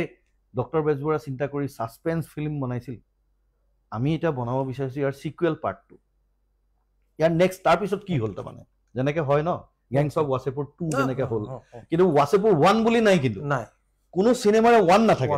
তুমি জানিবা পিছত 2 আহে কিয় আহে কাৰণ প্ৰথম পাৰ্টটো মানুহে ভাল পাই গ'ল বিৰাট হিট হৈ গৈছে সাংঘাতিক তাৰপিছত বনোৱা মানুহখিনি বা দৰ্শকেও জোৰ দিলে হেঁচা দিলে যে নাই ইয়াৰ পিছৰখিনিও বনা গানৰ ক্ষেত্ৰত এইটো নহয় কেতিয়াও কিন্তু চিনেমাৰ ক্ষেত্ৰত হয় কাৰণে ডক্টৰ বেজবৰুৱা 2খন আহিল আৰু এইটো ভাল কথা বহুত ভাল কথা নতুন প্ৰজন্ময়ো গম কি পালে মই নাজানো কাৰণ এই প্ৰজন্মটোক লৈ পেলাই অলপ মোৰ কিছুমান আছে কথা ক'বলগীয়া এওঁলোকৰ সেই একেটাই কথা এওঁলোকে মানে জাষ্টিন বিবাৰক যিমান ফ'ল' কৰে তেওঁলোকে নাজানে পাৰ্বতী প্ৰসাদ বৰুৱাই কি গান লিখিছে কিয় নাজানা তুমি তোমাৰ আজু ককাক চিনি নোপোৱা তুমি ফ্ৰেন্সৰ কোনোবা এটা ৰাষ্ট্ৰপতিৰ পুতেকক ককাকৰ কোন কি নাম আছিল তুমি জানি কি লাভ আছে তোমাৰ আজু ককা কোন তুমি সেইটো নামটোকে কোৱাচোন শুনো তুমি তোমাৰ ফেমিলি ট্ৰিটোৱে নাজানা বেলেগৰ ফেমিলি ট্ৰি জানি তোমাৰ কি লাভ আছে মই সদায় সেইটো বস্তু কৈ আহিছো যে বিশ্ব দৰবাৰত তোমাৰ চিনাকিটো কি তুমি বিশ্ব নাগৰিক হোৱা নো প্ৰব্লেম ক'বলগীয়া নাই প্ৰথম নিজৰখিনি গ্ৰিপ কৰি লোৱা নিজৰখিনি হজম কৰি খাই লোৱা তাৰপিছত তুমি বেলেগৰখিনি জানিবলৈ যোৱা না বেলেগৰখিনি জানা নিজৰখিনি নাজানা এইটোতো হাঁহিয়াতৰ কথা ন মানে ফানি আৰু এইটো কোনো কথা গৌৰৱৰ কথা নহয় তাৰমানে একেবাৰে নহয় গতিকে এই জেনেৰেশ্যনটোৰ কাৰণে চিন্তা কৰি তুমি কাম কৰিম বুলি ভাবিলে কিন্তু তোমাৰ কাম কিন্তু নীতিকে লং লাইফ নাপাবা তাৰমানে গানৰ সৃষ্টি এই বনিছে আৰু ছমাহ শুনাৰ পিছত মানুহে পাহৰিলে আৰু গ'ল আৰু তাকে মই সেইটোৱে লক্ষ্য কৰিছিলো মোৰ মিনতিত কিন্তু মোৰ মতে ৰমেন দাক আমি যিহেতু জুবিন দাহঁতৰ সেইখিনি ক্ষমতা আছে বোলে নাই তেওঁক মাতি আন তেওঁ মিউজিক কৰিব নালাগে তেওঁৰ পৰা এডভাইচ লওক এডভাইচ লৈ প্ৰজেক্টটোত ইনভলভ কৰক হয়তো 2 টকা পালেও হয় আৰ্থিক অৱস্থাও কথা আছে ইয়াত বহুত তেওঁলোকৰ ইনকাম কি বৰ্তমান কি আছে না ঘৰৰ আগত কিবা দোকান বিল্ডিং বনাই থৈছে নেকি নাই থোৱা কিন্তু ঘৰটো তেনেকৈ আছে সন্মুখটো খালিয়ে হৈ আছে সেইখিনি জেগাত লতাশিল সেইখিনি জেগাত 1 বিঘা মাটিৰ প্লট এটাত বনাও বুলি ক'লে চাৰিওফালে এপালমান ভাড়াঘৰ বনাই বস্তি বনাই থৈ দিব পাৰিলে নাই বনোৱা কিন্তু কাৰণ পইচাটো ডাঙৰ কথা নহয় তেওঁলোকৰ কাৰণে যিটো আত্মগৌৰৱ যিটো স্বাভিমান অবভিয়াছলি আৰে ঘৰটোৰ এটা কেম্পাছটোৰ এটা সৌষ্ঠৱ আছে এটা গৰিমা আছে হেৰিটেজ বিল্ডিং মোৰ মতেতো হেৰিটেজ বিল্ডিং বুলি মই এটা লিখিছো মাজতে কাৰোবাৰ কমেণ্টত মই লিখিছো যে বিচাৰি তেওঁক আহক তেওঁ ঘূৰি আহক মইতো পজিটিভ যে তেওঁ আছে ক'ৰবাত তাত কাৰণ আছে কিছুমান মই পজিটিভ মই কেতিয়াও বেয়াটো ভাবাই নাই মই ভাবিব খোজাও নাই আৰু ইয়াৰ পিছতো মানুহে শিক্ষা লওক যিখিনিয়ে কৈ আছে যে আমি যাব লাগিছিল তেওঁৰ ওচৰলৈ যদি তেওঁ ঘূৰি আহে এতিয়া যাওক তেওঁ নোপোৱাখিনি এতিয়া দিয়ক আফচোচ কৰিতো লাভ নাই এই আমুক নহ'ল তামুক নহ'ল যদি এতিয়া আমাৰ হাতত চান্স এটা আছে কি আমাৰ হাতলৈ তেওঁ ঘূৰি অহাৰ 50% চান্স আছে যদি তেওঁ ঘূৰি আহি গ'ল দেন মই ভাবোঁ যে তেওঁক আমি তেওঁৰ থাকাখিনি ইউটিলাইজ কৰি আমি তেওঁক বেনিফিট দিওঁ ন তেওঁক বেনিফিট দিওঁ তেওঁক ৰয়েলটি আজি হয়তো HMVৰ পৰা তেওঁ ৰয়েলটি নাপায় চাগে মই এইটো ভাবিছোঁ এটা ধাৰণা এটা যে এজন মানুহ চলিব কেনেকৈ ভাই আৰু তেতিয়াৰ যুগততো এনেকৈ 4 লাখ 5 লাখ 8 লাখ 10 লাখ টকা লৈ পেলাই আৰ্টিষ্ট নগৈছিল নহয় তেওঁ এজন মিউজিক ডাইৰেক্টৰহে তেওঁক কোনখন বিহু মঞ্চত গান গাবলৈ মাতে তেওঁতকৈ দীপেন বৰুৱাৰ ইনকাম ভাল দীপেনদাৰ ইনকাম ভাল কাৰণ দীপেনদা পাৰফৰ্মিং আৰ্টিষ্ট হয় আজিও তেওঁ প্ৰগ্ৰেম কৰি আছে এতিয়াও ষ্টিল তেওঁ পাৰফৰ্ম কৰি আছে কিবা এটা হ'লেও পইচা পাই আছে পইচাটো মেটাৰ কৰেতো, গম পাইছা নে নাই? আৰু আল্টিমেটলি গৈ সেইটোৱে ঘটনা হৈ আছে ঘৰৰ। এতিয়া যে ইমান আমি এইবিলাক নাপায় আচলতে, ঘৰুৱা কথা ইমান এটা তেনেকুৱা পৰিয়াল এটা মানুহে যাৰ যি মন গৈছে গাই আছে, কৈ আছে, ময়ো খং উঠিছে, মই বকিছোঁ, তোমাৰ খং উঠিছে, তুমি বকিছা, কোনোবাৰ খং উঠিছে, কোনোবাই বকিছে। This is not the proper way. তাতকৈ বেটাৰ এইটো হ'ল হয় যে আমি ৰাইজৰ ফালৰ পৰা চৰকাৰক হেঁচা দিওঁ যে ঠিক আছে, তেওঁলোকৰতো উঠি অহা জেনেৰেশ্যনখিনি তেওঁলোকেওতো খাব বব লাগিব ন, কি কৰি খাব? যদি বাপেকটো ইনকাম নাই, জীয়েকজনী খং উঠিব নাই? মোৰতো গৰম হ'ব নাই? স্বাভাৱিক কথা। তুমি মানে ইমান একেবাৰে সাংঘাতিক কিবা, তুমি ক'ত তোমাৰ দেখোন বুজি পাইছা নাই? তোমাৰ পাছবুকে কি কয়? ইমান মানুহৰ কাৰণে তুমি কিবা কৰিলা, তুমি কিবা, তোমাক কি খবৰ লৈছে? বিহুৰ দিনাখন তোমাৰ ঘৰলৈ দৈ মলা আহিছে? হা, জলপান খাইছা তুমি? মাছ অকণ খাবলৈ পাইছা উজান বজাৰত যে থাকা? কোনোবাই সুধিছেনে? কিন্তু জীয়েকজনী, সেইবিলাকতো জীৱন্ত মানুহ ন, ল'ৰা ছোৱালীখিনি, এই পিছৰ প্ৰজন্মখিনি, তেওঁলোক জীয়াই থকা মানুহ, তেওঁলোকে কি কৰিব? গতিকে অবভিয়াছলি ভাবিছে যে এইখিনি মাটিত যদি আমি বিল্ডাৰক দি দিওঁ, তেনেকুৱা এটা কিবা অন্ততঃ মানে আমি 4টা ফ্লেট পাম বা 5টা আমি ফ্লেট পাম, এটাত আমি থাকিম, 3টা ভাড়া দিম, চলি যাব, এটা ৰানিং ইনকাম। কাৰণ তেওঁলোকে প্লেনেই নকৰিছিলে, আগৰ মানুহৰ প্লেনিং নাছিল নহয় তেনেকুৱা কোনো। গান গাম চলি যাম আৰু এটা শিল্পী আমাৰ হেৰি আছে। আজি হয়তো বিষ্ণুৰাভা জ্যোতিপ্ৰসাদ জীয়াই থকা হ'লেও একেটাই কণ্ডিশ্যন হ'ল হয়। আটাইতকৈ ডাঙৰ কথা একেটাই কণ্ডিশ্যন। ভূপেনদাৰ কি হ'ল লাষ্টত? ভূপেনদাৰ কিমান সম্পত্তি আছে? কয় বোলে কুঠৰিত ঘৰ এটা আছে বুলি। কি আছেনো? একোতো নাই। কিন্তু তেওঁ নিজক আকৌ তেওঁ এনকেজ কৰাইছে নিজক, তেওঁ যথেষ্টখিনি কৰিছে, আৰু কৰাৰ কাৰণে ভালো হ'ল, ভাল হৈছে, যথেষ্ট ভাল হৈছে। মই ভাবোঁ শিল্পীবিলাক দুখীয়া হ'ব নালাগে কিন্তু দেই। আজি মুম্বাইৰ শিল্পী তুমি আশা ভোছলেহঁতক চোৱা, ক'ত ডুবাইত ৰেষ্টুৰেণ্ট খুলি বহি আছে, ক'ত ক'ত কি আছে কৰি থৈ দিছে। কাৰণ কিয়? গানটোতো সদায় গাব নোৱাৰিব নহয়। যিদিনাখন তেওঁ গাব নোৱাৰিব, মানুহেও নিবিচাৰে, পইচা কিয় দিব তোমাক? এনেই দি থাকিব নেকি? তোমাক পাৰফৰ্ম কৰাই হে। কেকে মৰি গৈছে, কেকেটো বেচাৰা কষ্ট কৰোঁতে মৰিল ন। কষ্ট কৰি আচৰিত। আৰু এইবোৰ আৰু সকলোতকৈ ডাঙৰ কথা, ৰমেন বৰুৱাৰ এতিয়া আপুনি যেতিয়া কৈছে, মোৰ ভয় লাগিছে যে অসমত ঠিক আছে, আমি কণ্ঠশিল্পীসকলৰ কথাটো অলপ যদি অকণমান এনেকৈ ৰাখোঁ, সংগীত পৰিচালকসকলৰ ভৱিষ্যতটো কি হ'ব? একদম ভয়ংকৰ, ভয়ংকৰ। ভাবি ভয় লাগিছে। আজি দিগন্ত ভাৰতী হওক, ছাৰহঁত হওক, বা যিসকল আছে, মই কেতিয়াও কামনা নকৰোঁ যে আৰু এজন ৰমেন বৰুৱা হওক। ৰমেন বৰুৱাই সন্ধানহীন হৈ বহু কথা দাদা বুজাই থৈ গ'ল, একদম পুৰা বহুত কথা। এতিয়াও যদি আমি নুবুজো বহুত কথা, তেনেহ'লে বহুত কথা, ভয় লগা এক দিশলৈ আমি। আৰু মই কিবা এটা মানে এনেকুৱা এটা কিবা কৰিব লাগে, ৱেলফেয়াৰ কিবা এছ'চিয়েশ্যন বা কিবা, আমাৰতো মিউজিক এছ'চিয়েশ্যন আছেই। তো মই ভাবোঁ এটা ফাণ্ডিং, এটা ধৰি লোৱা যেনেকৈ প্ৰভিডেণ্ট ফাণ্ড হয় ন, 50% চৰকাৰে দিয়ে, 50% এমপ্লয়ীজনৰ ইনভেষ্টমেণ্ট থাকে। তো মই ভাবোঁ যে এটা ফাণ্ডিং থাকিব লাগে, পেঞ্চন ছিষ্টেম এটা থাকিব লাগে। এজন মানুহ ৰিটায়াৰ হয়তো, ভাল কথা এইটো। হা, ৰিটায়াৰ হয় এজন মিউজিচিয়ান, ঠিক আছে, মই মানিছোঁ তেওঁ ছিংগাৰ এজনতকৈ মিউজিচিয়ানজনৰ আৰ্নিং কেপাচিটিটো লং হয়, দীঘল হয়। ছিংগাৰজনৰ মাতটো সোনকালে বেয়া হৈ যায় বা বুঢ়া হৈ যায়, তেওঁক নামাতা হ'ব। কিন্তু বাদ্যযন্ত্ৰীজন টপা হৈ গ'লেও তেওঁ বজাবলৈ যাব পাৰিব, তেওঁৰ আৰ্নিংটো চলি থাকে, কম পৰিমাণ কিন্তু চলি থাকে, যেতিয়ালৈকে তেওঁ খাৰা হৈ থাকিব পাৰে বা হাত দুখন ঠিক আছে, কাণ ব্ৰেইন ঠিক আছে, তেতিয়ালৈকে তেওঁ বজাই থাকিব পাৰিব। হ'লেও এটাতো ৰিটায়াৰিং এজ আছে ন, তাৰপিছত কি কৰিব? এই বস্তুটো কোনে চিন্তা কৰিব? তাৰমানে যিখিনিয়ে পাৰিছে কৰি লৈছে, কিন্তু আজিৰ যুগৰখিনিয়ে এটা গান হিট কৰিছে, 1 বছৰত ধুই পেলাইছে, 2-3 কোটি টকা হাতলৈ আহি গৈছে, আৰু কি লাগে? কি লাগে? ফ্লেট শ্লেট কিনি মেলি, দোকান চোকান ৰেষ্টুৰেণ্ট খুলি মেলি, ভাল কথা, বঢ়িয়া। তুমি কাইলৈ তোমাক কোনেও চিনি নাপাবও পাৰে, নামাতিব পাৰে গান গাবলৈ, তেতিয়া কি কৰিবা? খাবতো লাগিব। ক'ভিডৰ সময়ত শিক্ষা বহুতে পাই গ'ল,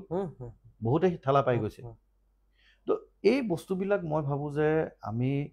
প্ৰফেশ্যনেলিজিমটো আমাৰ আৰু অলপ উন্নত কৰিব লাগিল। আমাৰ যিটো প্ৰফেশ্যনেলিজিম, আমি পেছাদাৰী যে হওঁ, যে পেছাদাৰী হৈ মানে কি, মই আজি ধৰি লোৱা মোৰ বিহুত তামাম প্ৰগ্ৰেম কৰিলোঁ, মই একদম ঢেৰ শ্ব'য়ে একদম পইচা আহিল, দামী গাড়ী এখন ল'লোঁ, ধৰি লোৱা মস্ত এগাল কাপোৰ কানি কিনিলোঁ, কিবা কিবি উৰালোঁ, অ'ত ত'ত গ'লোঁ, খালোঁ বলোঁ, চেছ। বা এলবামেই কৰিলোঁ, গানেই কৰিলোঁ, আৰু গান কৰিলোঁ, তাত ইনভেষ্টমেণ্ট হৈ গ'ল, তাৰপিছত নাই। তো এতিয়াৰ জেনেৰেশ্যনে যেনেকৈ কৰিছে, আগৰ জেনেৰেশ্যনে তেনেকৈ কৰিব পৰা নাছিলে, টাৰ্ণঅভাৰো সিমান নাছিলে, ইমান পইচা নিদিছিলতো কমিটিয়ে। ভূপেন দাই কয় শুনিবাচোন, তেওঁৰ ইণ্টাৰভিউবিলাকত কয়, 1000 টকা দিয়ে গান গাবলৈ বোলে 1000 টকাত গাড়ীয়ে মটৰে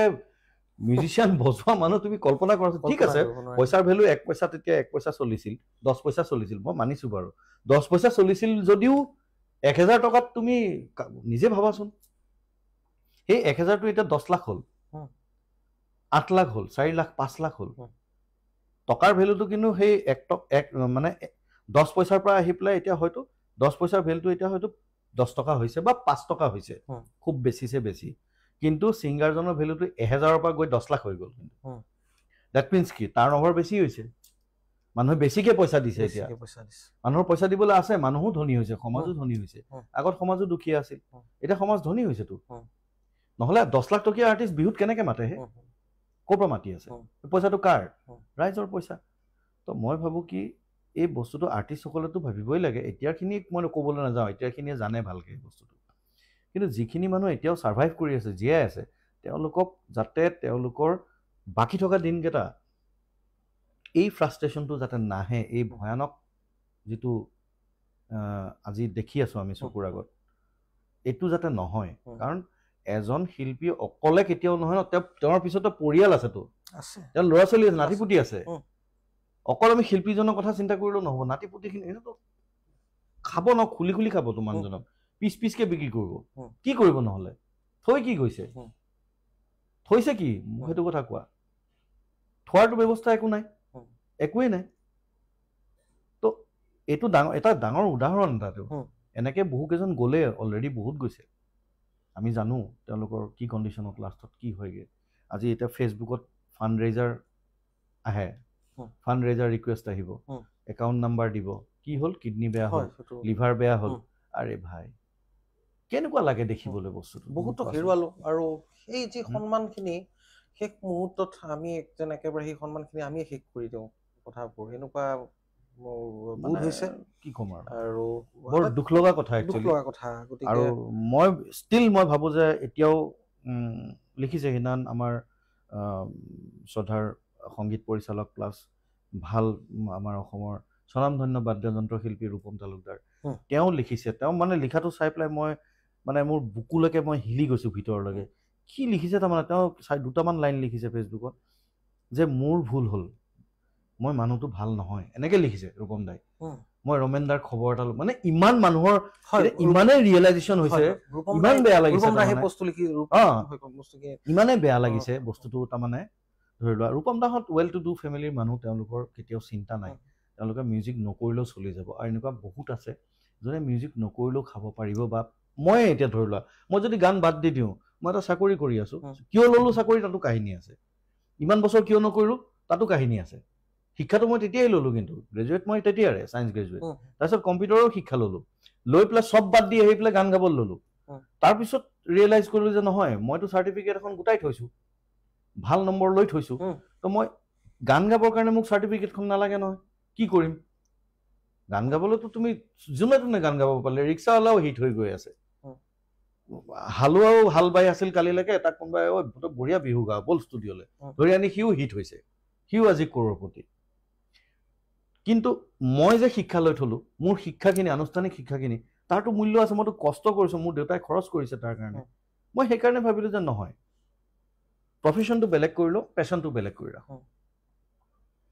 তো এইটো সবেই কৰিব নোৱাৰে পচিবল নহয় মই নকওঁ যে সবেই কৰক কিন্তু এটা অল্টাৰনেট ৱে এটা মানুহে সদায়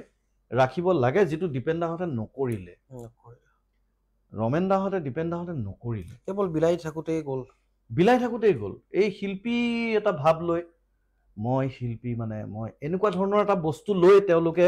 এটা মানে অদৃশ্য বস্তু এটাৰ মাজত কোকুন এটাৰ মাজত সোমাই থাকিল যিটো বস্তু কিন্তু একচুৱেলি সেই বস্তুটোত তোমাৰ বতাহো নাই তাৰমানে অক্সিজেনো নাই ভেকুৱাম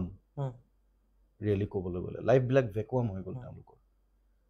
আৰু তাৰে ৰিজাল্ট আজি এইটো নহ'লে ছোৱালীজনীৰ সেই ৰিয়েকশ্যনখিনি মই দেখা নাই মই নিজে দেখা নাই বাট ইমান মানুহে কৈছে যেতিয়া হয়তো তাত কিবা এটা নিশ্চয় সত্যতা এটা আছে তো মই ভাবো যে তাতো এটা কাৰণ আছে এইটো জন্মগত তেনেকুৱা নহয় তাতো কাৰণ এটা আছে কাৰণটো কি কাৰণটো হৈছে যে ঠিক আছে ৰমেন দাই আজি মোটামুটি কিমান 30 বছৰ মানে হ'ল নেকি তেওঁ কোনো চিনেমাত মিউজিক নকৰা যদি তেওঁ কামেই নকৰে চলিব কেনেকৈ ৰেচন পাতি ক'ৰ পৰা আহিব তেওঁৰ ৱাইফে চাকৰি কৰিছিল তেওঁ ঢুকাল সেইটো তেতিয়াৰ দিনত দৰমহানো কিমান আছিলে পৰিয়াল এটা চলাবলৈ নহয়গৈ ষ্টেটাছ মেইনটেইন কৰা এটা কথা থাকে নহয়গৈ সেইটো মেইনটেইন কৰিবৰ কাৰণে আমাৰ যেনেকৈ ধৰি লোৱা মুম্বাইৰ আৰ্টিষ্টখিনিয়ে যিটো ষ্টাইল কৰে তেওঁলোকে পইচা আৰ্ণ কৰি তেওঁলোকে জানে আমাৰ লাইফটো শ্বৰ্ট বহুত বহুত হিট ছিংগাৰ কুমাৰ চানু উদিত নাৰায়ণ সোনু নিগম তুমি কাক চাবা অভিজিত কোনজনক চাবা কোনে গান গাই আছে এতিয়া নাই গোৱা চলিটো আছে ধুনীয়াকৈ সুন্দৰ টিপটপ ঘৰ গাড়ী টিপটপ আছে কেনেকৈ গানটো এতিয়াতো ৰেকৰ্ডিং নাই তেওঁলোকৰ লাইভ শ্ব'ও নাই চলি কেনেকৈ আছে একেই ঠাট বাট মেইনটেইন কৰি আছে সেই চেলিব্ৰিটি যিটো তেওঁলোকৰ ষ্টেটাছ মেইনটেইন কৰি আছে কেনেকৈ মেইনটেইন কিয় আমি কিয় নোৱাৰোঁ আমাৰখিনি কিয় নোৱাৰিলে কেলে নোৱাৰিলে হয় তেওঁলোকৰ টাৰ্ণ অভাৰ তেওঁলোকে ৱৰ্ল্ড ৱাইড টাৰ্ণ অভাৰ আছিলে আমাৰখিনি অসমতে টাৰ্ণ অভাৰ ফিৰভি তথাপি কিবা এটা মই ভাবোঁ যে তেওঁলোকৰ কাৰণে তেওঁলোকে চিন্তা কৰিব লাগিছিল যিটো নকৰিলে হৈ গ'ল যোৱা কথা গ'ল কিন্তু মই ভাবোঁ যে এতিয়াও যিখিনিক পাৰি তোমাৰ এই ইণ্টাৰভিউটোৰ পিছৰ পৰাই যদি আৰম্ভ হয় মই তাত সম্পূৰ্ণ সহযোগিতা কৰিবলৈ মই সাজু আছোঁ যিখিনি কৰিব লাগে কিবা যদি ফাণ্ড ৰেইজ কৰিব লাগে কিবা কৰিব লাগে মই কৰিবলৈ সাজু আছোঁ সেই মানুহখিনি আমাৰ এনেকৈ হেৰাব নালাগে তাৰমানে এনেকুৱা হ'ব নালাগে কাৰণ এওঁলোকে আমাক বহুত দিছে আমি কি দিলোঁনো হয় যথেষ্ট যুক্তি আছে আমি আচলতে অকৃতজ্ঞ হ'ব নালাগে আৰু আমি দেখুৱাই দিছোঁ যে আমি অকৃতজ্ঞ বিশেষকৈ সঁচা কথা ৰমেন বৰুৱা ডাঙৰীয়া যোৱাৰ পাছতে এটা প্ৰমাণ হৈ গৈছে তেখেতে প্ৰমাণ কৰি দিলে আমাৰ অসমৰ শিল্পী সমাজ অকৃতজ্ঞ দীপেন দাক চাবাচোন মানুহজনক দেখিলে দুখ লাগে এতিয়া মই মানুহজনক দেখিলেই দুখ লাগে না তেওঁ বোলে ক'ৰবাত চাকৰি এটাকে কৰিলে ৰেডিঅ'তে বোলে চাকৰি কৰিলে ৰেডিঅ'ত চাকৰি কৰা শিল্পীকেইজনো সুন্দৰকৈ খগেন মহন্ত ধুনীয়াকৈ তেওঁৰ জীৱন কাটি গৈছে জেপি দাহঁতে সুন্দৰকৈ চলি গৈছে কিয় চলি যাব পাৰিলে জেপি দাইনো আজিনো কেইখন প্ৰগ্ৰেম কৰিছে বা কেইটা গান সুৰ কৰি কিমান টকা পাইছে নাই পোৱা তেওঁ এটা চাকৰি আছিলে এটা বেলেগ এটা প্ৰফেশ্যন আছিল পেচা এটা বেলেগ আছিল য'ৰ পৰা তেওঁ কাৰণ আল্টিমেটলি পইচা লাগিবতো ধন লাগিব ধন নহ'লে তুমি কেনেকৈ জীয়াই থাকিবা আৰ্টিষ্টজনটো মানুহ নহয় নেকি তেওঁ ভাত দালি খাব নালাগে নেকি নে কোনোবাই দিয়ে নেকি আহি পেলাই ফ্ৰীতে নিদিয়ে নহয় আমাৰ সমাজখন ইমানো মৰমীয়াল নহয় হয় বহু কথা কিন্তু শেষ নহ'ব আচলতে সঁচা কথা আপোনাৰ লগত কথা পাতি থাকিলে আৰু শেষ নহ'ব বিষয় স্পৰ্শকাতৰ বিষয়সমূহ ওলাই থাকিব কিন্তু কি কৰিম সময়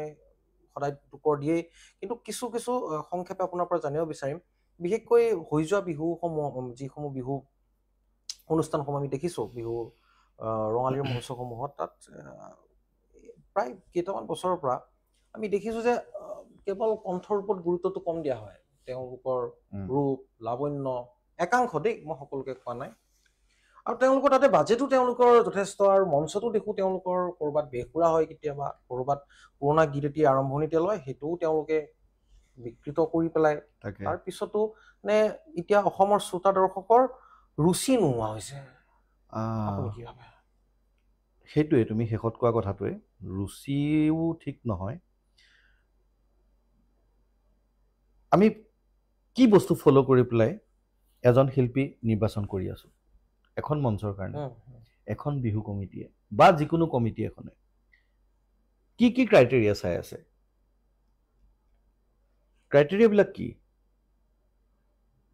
মই যেতিয়া নিজে মই আজি ক'ম মুকলিকৈ ক'ম মোৰ ইমান এইবিলাক ক'বলৈ মোৰ ইমান একো আফচোচ নাই ময়ো বহু বছৰ অনুষ্ঠান কৰি আছোঁ বা ষ্টিল কৰি আছোঁ কিন্তু তেতিয়া যিমান কৰিছিলোঁ 50-60খনলৈকে কৰিছোঁ এটা বিহু ছিজনত 2 মাহত এক ৰাতি 3খনলৈকে কৰিছোঁ show' first half second half third half তো তেতিয়াৰ পৰা এতিয়ালৈকে এটা বস্তুৱে মই মন কৰি আছোঁ যে ফিমেল ছিংগাৰ বিশেষকৈ মেলজন যেনেকুৱাই নহওক আপোনাৰ লগত কোন আছে ছোৱালী আমুক আছে তেতিয়াতো মোবাইল নাছিলতো আমি ফটো ৰাখোঁ আহিব কমিটি আহিব চাবলৈ দেখিবলৈ কেনেকুৱা দেখিবলৈ ভাল গায় মুহূৰ্তটো হয় ভাল গায় বঢ়িয়া পাৰফৰ্মেঞ্চ ভাল নাই দেখাত ভাল নাই আৰে ভাই ভাল গায় বুলি কৈছোঁতো এই নহয়হে আপুনি বুজি পোৱা নাই মানে আমাৰ ডেকা ল'ৰাখিনি কথা আছে বোলে কি বিয়া পাতিব নেকি এই আপুনি বুজি নাপায় আহে কমিটি আহে ফটো চাওঁ ফটো দেখুৱালোঁ চাব চাই পেলাই যেতিয়া চইচ কৰিবা তুমি গায়িকা তেতিয়াতো এনেকুৱাই হ'ব তুমিতো অডিশ্যন লোৱা নাই সুৰতে গায় নে তালতে গায় নে বেতালে গায় নে বেসুৰে গায় মতলব নাই দেখিবলৈ ধুনীয়া হয় নহয় এইটো এতিয়াৰ বুলি নহয় এইটো আগৰ পৰাই চলি আছে আচ্ছা ইভেন মই চেলেঞ্জ কৰি পেলাই মই বিয়া হোৱা ছোৱালী নিওঁ কাৰণ অন্যান্য কিছুমান অসুবিধা আছিল টেকনিকেল প্ৰব্লেমছ গাভৰু ছোৱালী নিলে ইমান ৰিস্ক মই ল'ব নোখোজো প্ৰগ্ৰেম কৰিব মই গান গাব যাম মোৰ ধ্যানটো মই এইবিলাক চিকিউৰিটি মই দিব নোৱাৰো ক'ৰ ছোৱালী ক'লৈ পলাই গুচি যাব ঠিক নাই সেইকাৰণে বোলো নহ'ব মেৰিট ছোৱালীহে মই ল'ম তাৰপিছত মোৰ অলপ প্ৰগ্ৰেম কমিছিলে কমিছে মেৰিট যদিও ভাল গায় সুন্দৰ গায় ৰাইজ খুচ হয় তাৰ মাজতে কোনোবা দুটা নাখুচ হ'ব পাৰে তাই সেন্দুৰখিনি দেখি ইমানখিনিলৈকে কয় কমিটিয়ে এই তাইক সেন্দুৰটো অলপ লুকুৱাই পেলাই ল'বলৈ দিব মানে বা নল'লেও বেয়া নাপায় তাৰমানে আৰে তাই সধবা মানুহ এজনী লগত গিৰিয়েক গৈছে তাই কিয় সেন্দুৰ নল'ব সেন্দুৰ লোৱাত আপোনাৰ আপত্তি কি আছে তো এইটো হৈছে মানুহৰ মাছ পাব্লিকৰ চইচ টেষ্ট আৰু এই মাছ পাব্লিকে এজন আৰ্টিষ্টক হিট কৰে মই যে কৈছো যে শ্ৰোতাৰ এটা কোৱালিটি থাকে ষ্টেটাছ থাকে কেটেগৰী থাকে কোন কেটেগৰীৰ দৰ্শক তুমি বিহাৰতো প্ৰগ্ৰেম চলি আছে বিহাৰত প্ৰগ্ৰেমটো কেনেকুৱা হৈ আছে সেই বস্তুটো যদি আমি এতিয়া অসমত কৰিবলৈ যাওঁ হৈছে লাহে লাহে হ'বলৈ আৰম্ভ হৈছে আৰু তাত যিটো টাইপত তোমাৰ আমাৰ ইয়াতে নৃত্য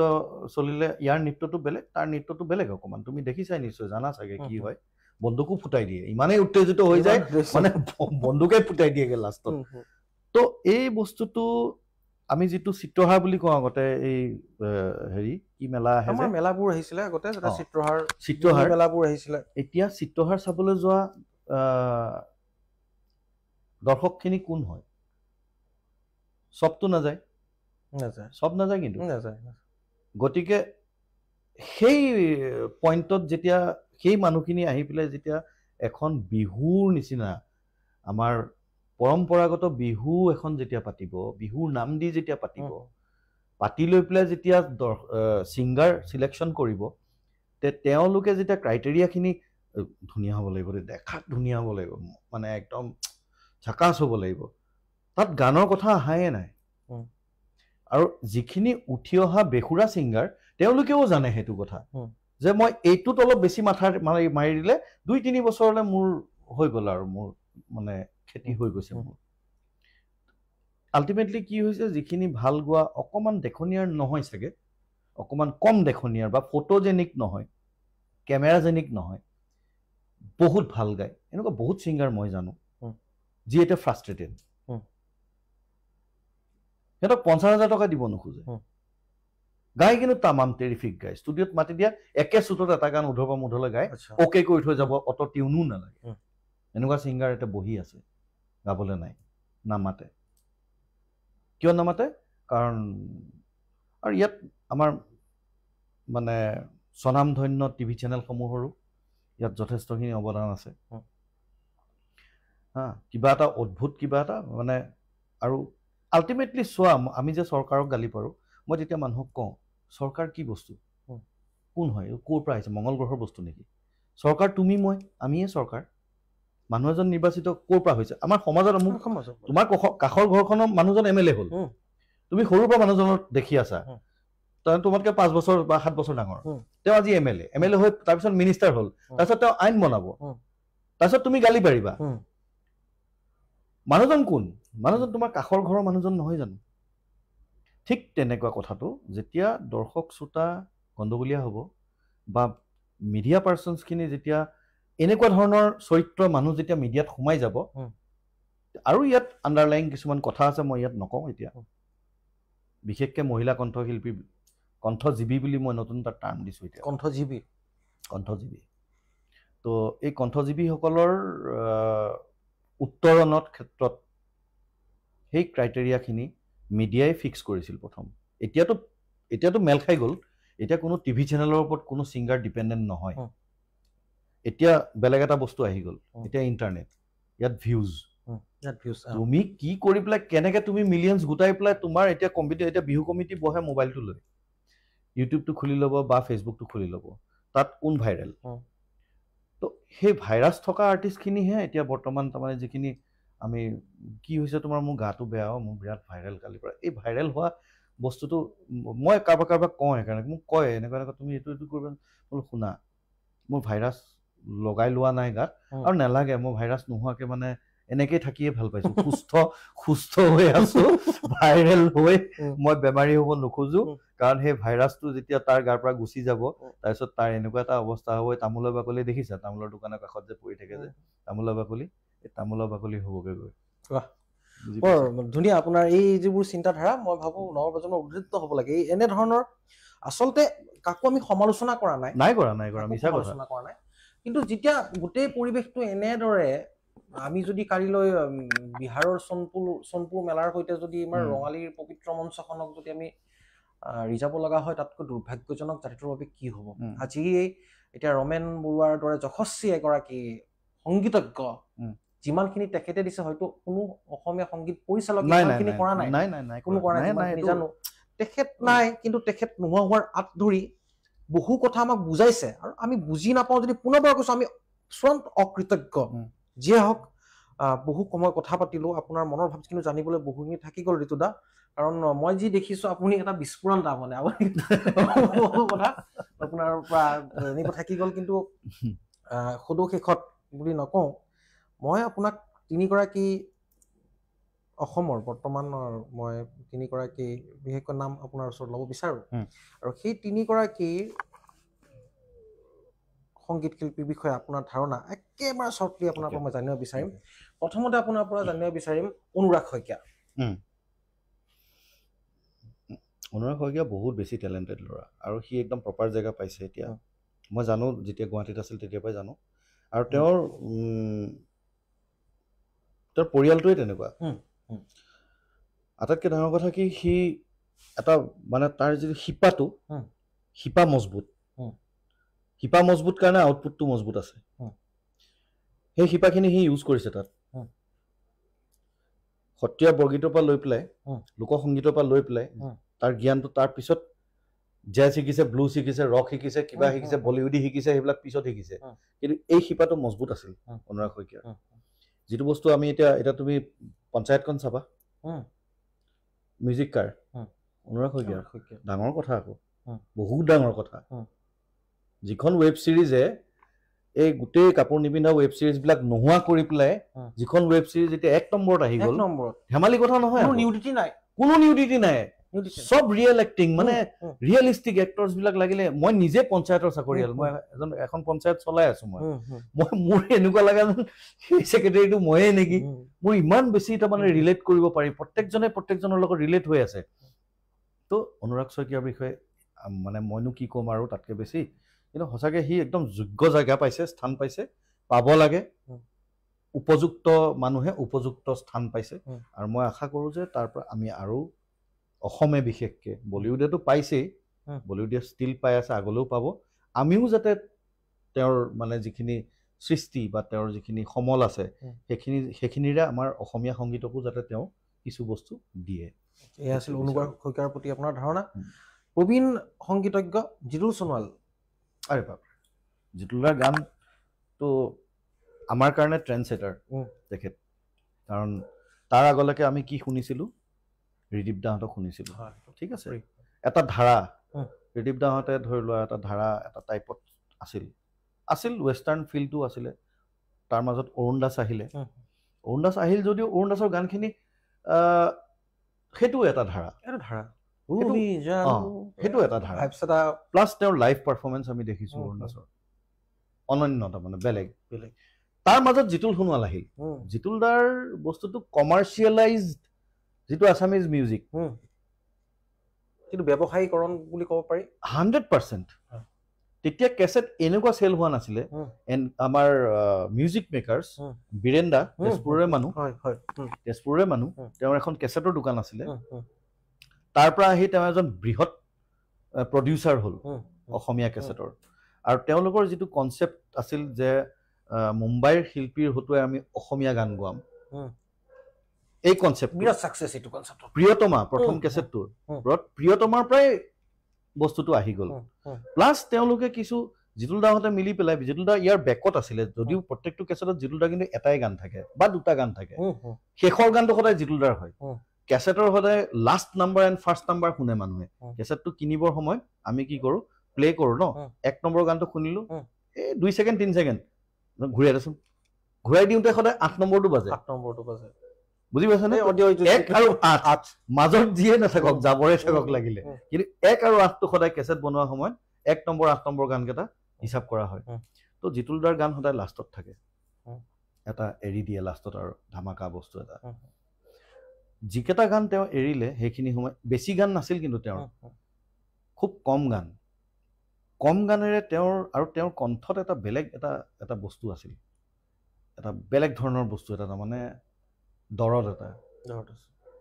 আৰু নোটবিলাক ঠিক সেই মেচিন টাইপ নোট নহয় নোট লাগে নেলাগে সুৰ বেসুৰ তাৰ মাজতে কিবা এটা ইমান মজা লাগে সেই বস্তুবোৰ আমি শুনিলোঁ তেতিয়া সেইখিনি সময়ত আমি তেতিয়া ধৰি লোৱা ডেকা গাভৰু আৰু এতিয়া উঠি আহিছোঁ আৰু হায়াৰ ছেকেণ্ডেৰী মেট্ৰিক এইখিনি সময়ত আৰু তো প্ৰেম চেম ইত্যাদি ইত্যাদি নানান ধৰণৰ এইখিনি পৰিৱেশ আৰু সেইখিনি সময়ত তেওঁৰ সেই দৰদী গানখিনিয়ে আমাক এটা বেলেগ ধৰণৰ যাত্ৰা কৰাই দিলে আমি বিটলছ ল'ব শুনি আছিলোঁ আলি হাইদাৰ শুনি আছিলোঁ হঠাৎ আহি পেলাই আমি হঠাৎ এইবিলাক আমাৰ গান ইমান বঢ়িয়া মজা অসমীয়া গান বনি আছে ডাঙৰ টেকত লগাই দিওঁ একদম কাৰণ মিক্সিং হৈছিল বাহিৰত মাষ্টাৰিং হৈছিল বাহিৰত তো আউটপুট প্ৰডাক্টটো আমাৰ অসমৰ নিচিনা নহয় সেইটো এটা বীৰেন্দাই ভাল চিন্তা কৰিছিল পইচাটো অলপ খৰচ কৰি ভালকে তাত মিক্স মাষ্টাৰ কৰিছিল ডাবিং তাত কৰিছিল আউটপুটটো ভাল মানে গুৰুত্ব দিছিলে কেছেটৰ ফিটাটো ভাল দিছিলে এই গোটেই টেকনিকেল বস্তুখিনিত বীৰেন্দাৰ লগত জিতুল দা আছিল আৰু কেইজনমান মানুহ আছিলে তো জিতুল দা এজন ট্ৰেণ্ডছেটাৰ আৰ্টিষ্ট প্লাছ তেওঁ যিয়ে নহওক আজিৰ তাৰিখত তেওঁ কিমান হিট সেইটো বাদ দিয়া তেওঁ সেই একেটাই কথা তেওঁৰ দিয়া অৱদানখিনিক মইতো ভাই সদায় মই আছোঁ আমাৰ যিখন আমাৰ কাষৰ বিহু বৃহত্তৰ জাপৰি গৰু বঙালী বিহু সন্মিলন যোৱা বছৰৰ পৰা তেওঁ অনুষ্ঠান কৰা বুলি গম পাইছোঁ এইবছৰ মই আৰু মোৰ বন্ধু প্ৰণৱ লাহৰ তেওঁ সাংস্কৃতিক সভাপতি তাৰে মোকো তেওঁ ধৰি বান্ধি পেলাই তাত সোমোৱাই দিলে বিহু এইবাৰ কমিটি হ'লো মই বুজিছা নাই তই বোলো কাক মাতিবা কৈছে কাক মাতিম জিতুল দাক মাতিম চিধা কথা আৰু জিতুল দাক মাতিছোঁ কি গাইছে এটা গান মানে আমি মানে কান্দি পেলাইছোঁ লাষ্ট এইবাৰ চব কান্দি পেলাইছোঁ মানে ইয়াক কয় যিটো প্ৰথমাৰ ন এইটো প্ৰথমাৰ নাচি বাগি চিঞৰি বগৰি জপিয়াই এইটো তাৰ অড হৈছে এতিয়া মানে কি সুন্দৰ আৰু তাকো অডিয়েন্সৰ লগত কানেক্ট কৰি পেলাই সুন্দৰকে অডিয়েন্সও ভাল পাইছে ইমান ধুনীয়া গাইছে মানুহজনে আমাক ইমান গুৰুত্ব দিছে সন্মান দিছে তেওঁক সন্মান নিদি নোৱাৰা তুমি সন্মান নিদি নোৱাৰা তেনেকুৱা এজন শিল্পী জিতুল এটা গীত জিতুল দাৰ বহুত গান আছে চাপোহৰত খেলা কত গোপন খেলা এতিয়া চেতনাৰ লগৰী হ'ল আল ফুলে তুলি লোৱা এটি দুটি হাঁহিবোৰ এতিয়া উশাহত ভাগৰি গ'ল পায়ু হেৰুৱাৰ অৱসাদে তন্দ্ৰাবিহীনতা আনে দুচকু কৰি ভাগৰুৱা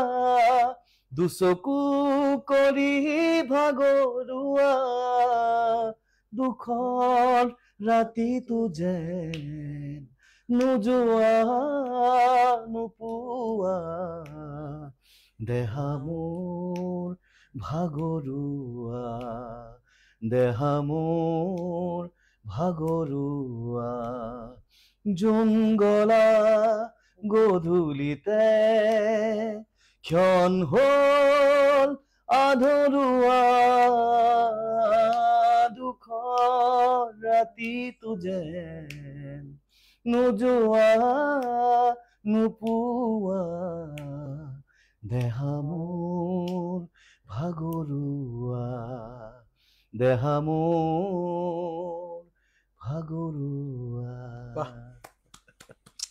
সঁচাকৈ আমি পাহৰিব নোৱাৰো আৰু জিতুল দা যদি চাই আছে আপোনাক যথেষ্ট ধন্যবাদ জ্ঞাপন কৰিছো আপুনি বহুখিনি দিছে আৰু কিন্তু আপুনি দিব লাগিব জিতুল দাৰ পৰা বহুখিনি আশা কৰো আৰু আমি আহিছো মই কৈছো আপোনাক তিনিগৰাকী ব্যক্তিৰ আপোনাক সুধিম আৰু মই সুধিব বিচাৰো সেইদিনা মোক এগৰাকী জ্যেষ্ঠ সংগীতজ্ঞ মোক গালি পাৰি দিছে অমুকৰ কথাটো কিয় সোধা নাই গতিকে মই আপোনাক সুধিছো তৰালি বাৰ কথা তৰালি শৰ্মা অ'কে তৰালি শৰ্মাটো একদম মানে হিন্দীত কয় না তাৰাশা হোৱা মানে পলিশ্ড আৰ্টিষ্ট যাক কয় এগৰাকী প্লাছ তেওঁৰ যিটো তেওঁৰ ইতিহাস তেওঁৰ ঘৰৰ পৰিৱেশ প্ৰভাত শৰ্মা ছাৰ হা তো সেই যিটো লিগেচি সেই লিগেচিটো তেওঁ সম্পূৰ্ণৰূপে শুদ্ধ ৰূপত ধৰি ৰাখি বজাই ৰাখি মানে এগৰাকী তুমি সন্মান নকৰো বুলি ক'ব নোৱাৰা তাৰমানে সন্মান তেওঁ আজৰি লয় মানুহৰ পৰা তেওঁৰ ব্যক্তিত্বই সন্মান আজৰি লয় এনেকুৱা এগৰাকী শিল্পী তৰালি শৰ্মা যাৰ বিষয়ে তেওঁ মই এইটো নকওঁ যে তৰালি শৰ্মা সাংঘাতিক কিবা গায় বুলি মই নকওঁ দেই সাংঘাতিক কিবা নহয় বাট তেওঁ যিখিনি গাইছে বা যিখিনি গায় বা তেওঁৰ অভাৰঅল যিটো পাৰ্চনা এগৰাকী শিল্পী অকল ডিঙিটো নহয়তো ব্যক্তিত্বটো মেটাৰ কৰে বহুত ডাঙৰ মেটাৰ কৰে মই কিন্তু তেনেকেই চাওঁ তুমি ভাল গাব পাৰা তুমি মানুহটো মস্ত ফটুৱা মই তোমাক সেইটো সন্মান নিদিম বুজি পাইছানে মানুহটো মস্ত ফটুৱা থাৰ্ড ক্লাছ মানুহ এটা তুমি সেইটো ৰেচপেক্ট নোপোৱা মোৰ পৰা নোপোৱা কমচে কম কাৰোবাৰ পৰা পাব পাৰা সেই বস্তুটো তৰালি শৰ্মাৰ ক্ষেত্ৰত তাৰমানে তেওঁৰ গায়কীতকেও বেছি আছে যিটো অভিব্যক্তি যিটো অৰা এটা যিটো তাৰমানে তেওঁৰ কি বুলি কয় এতিয়া অসমীয়া ভাষাই তেওঁৰ যিটো মানে চকু মুদি ভাবিলে যিটো আহে ইমেজ এইটো ফেণ্টাষ্টিক তাৰমানে তেওঁ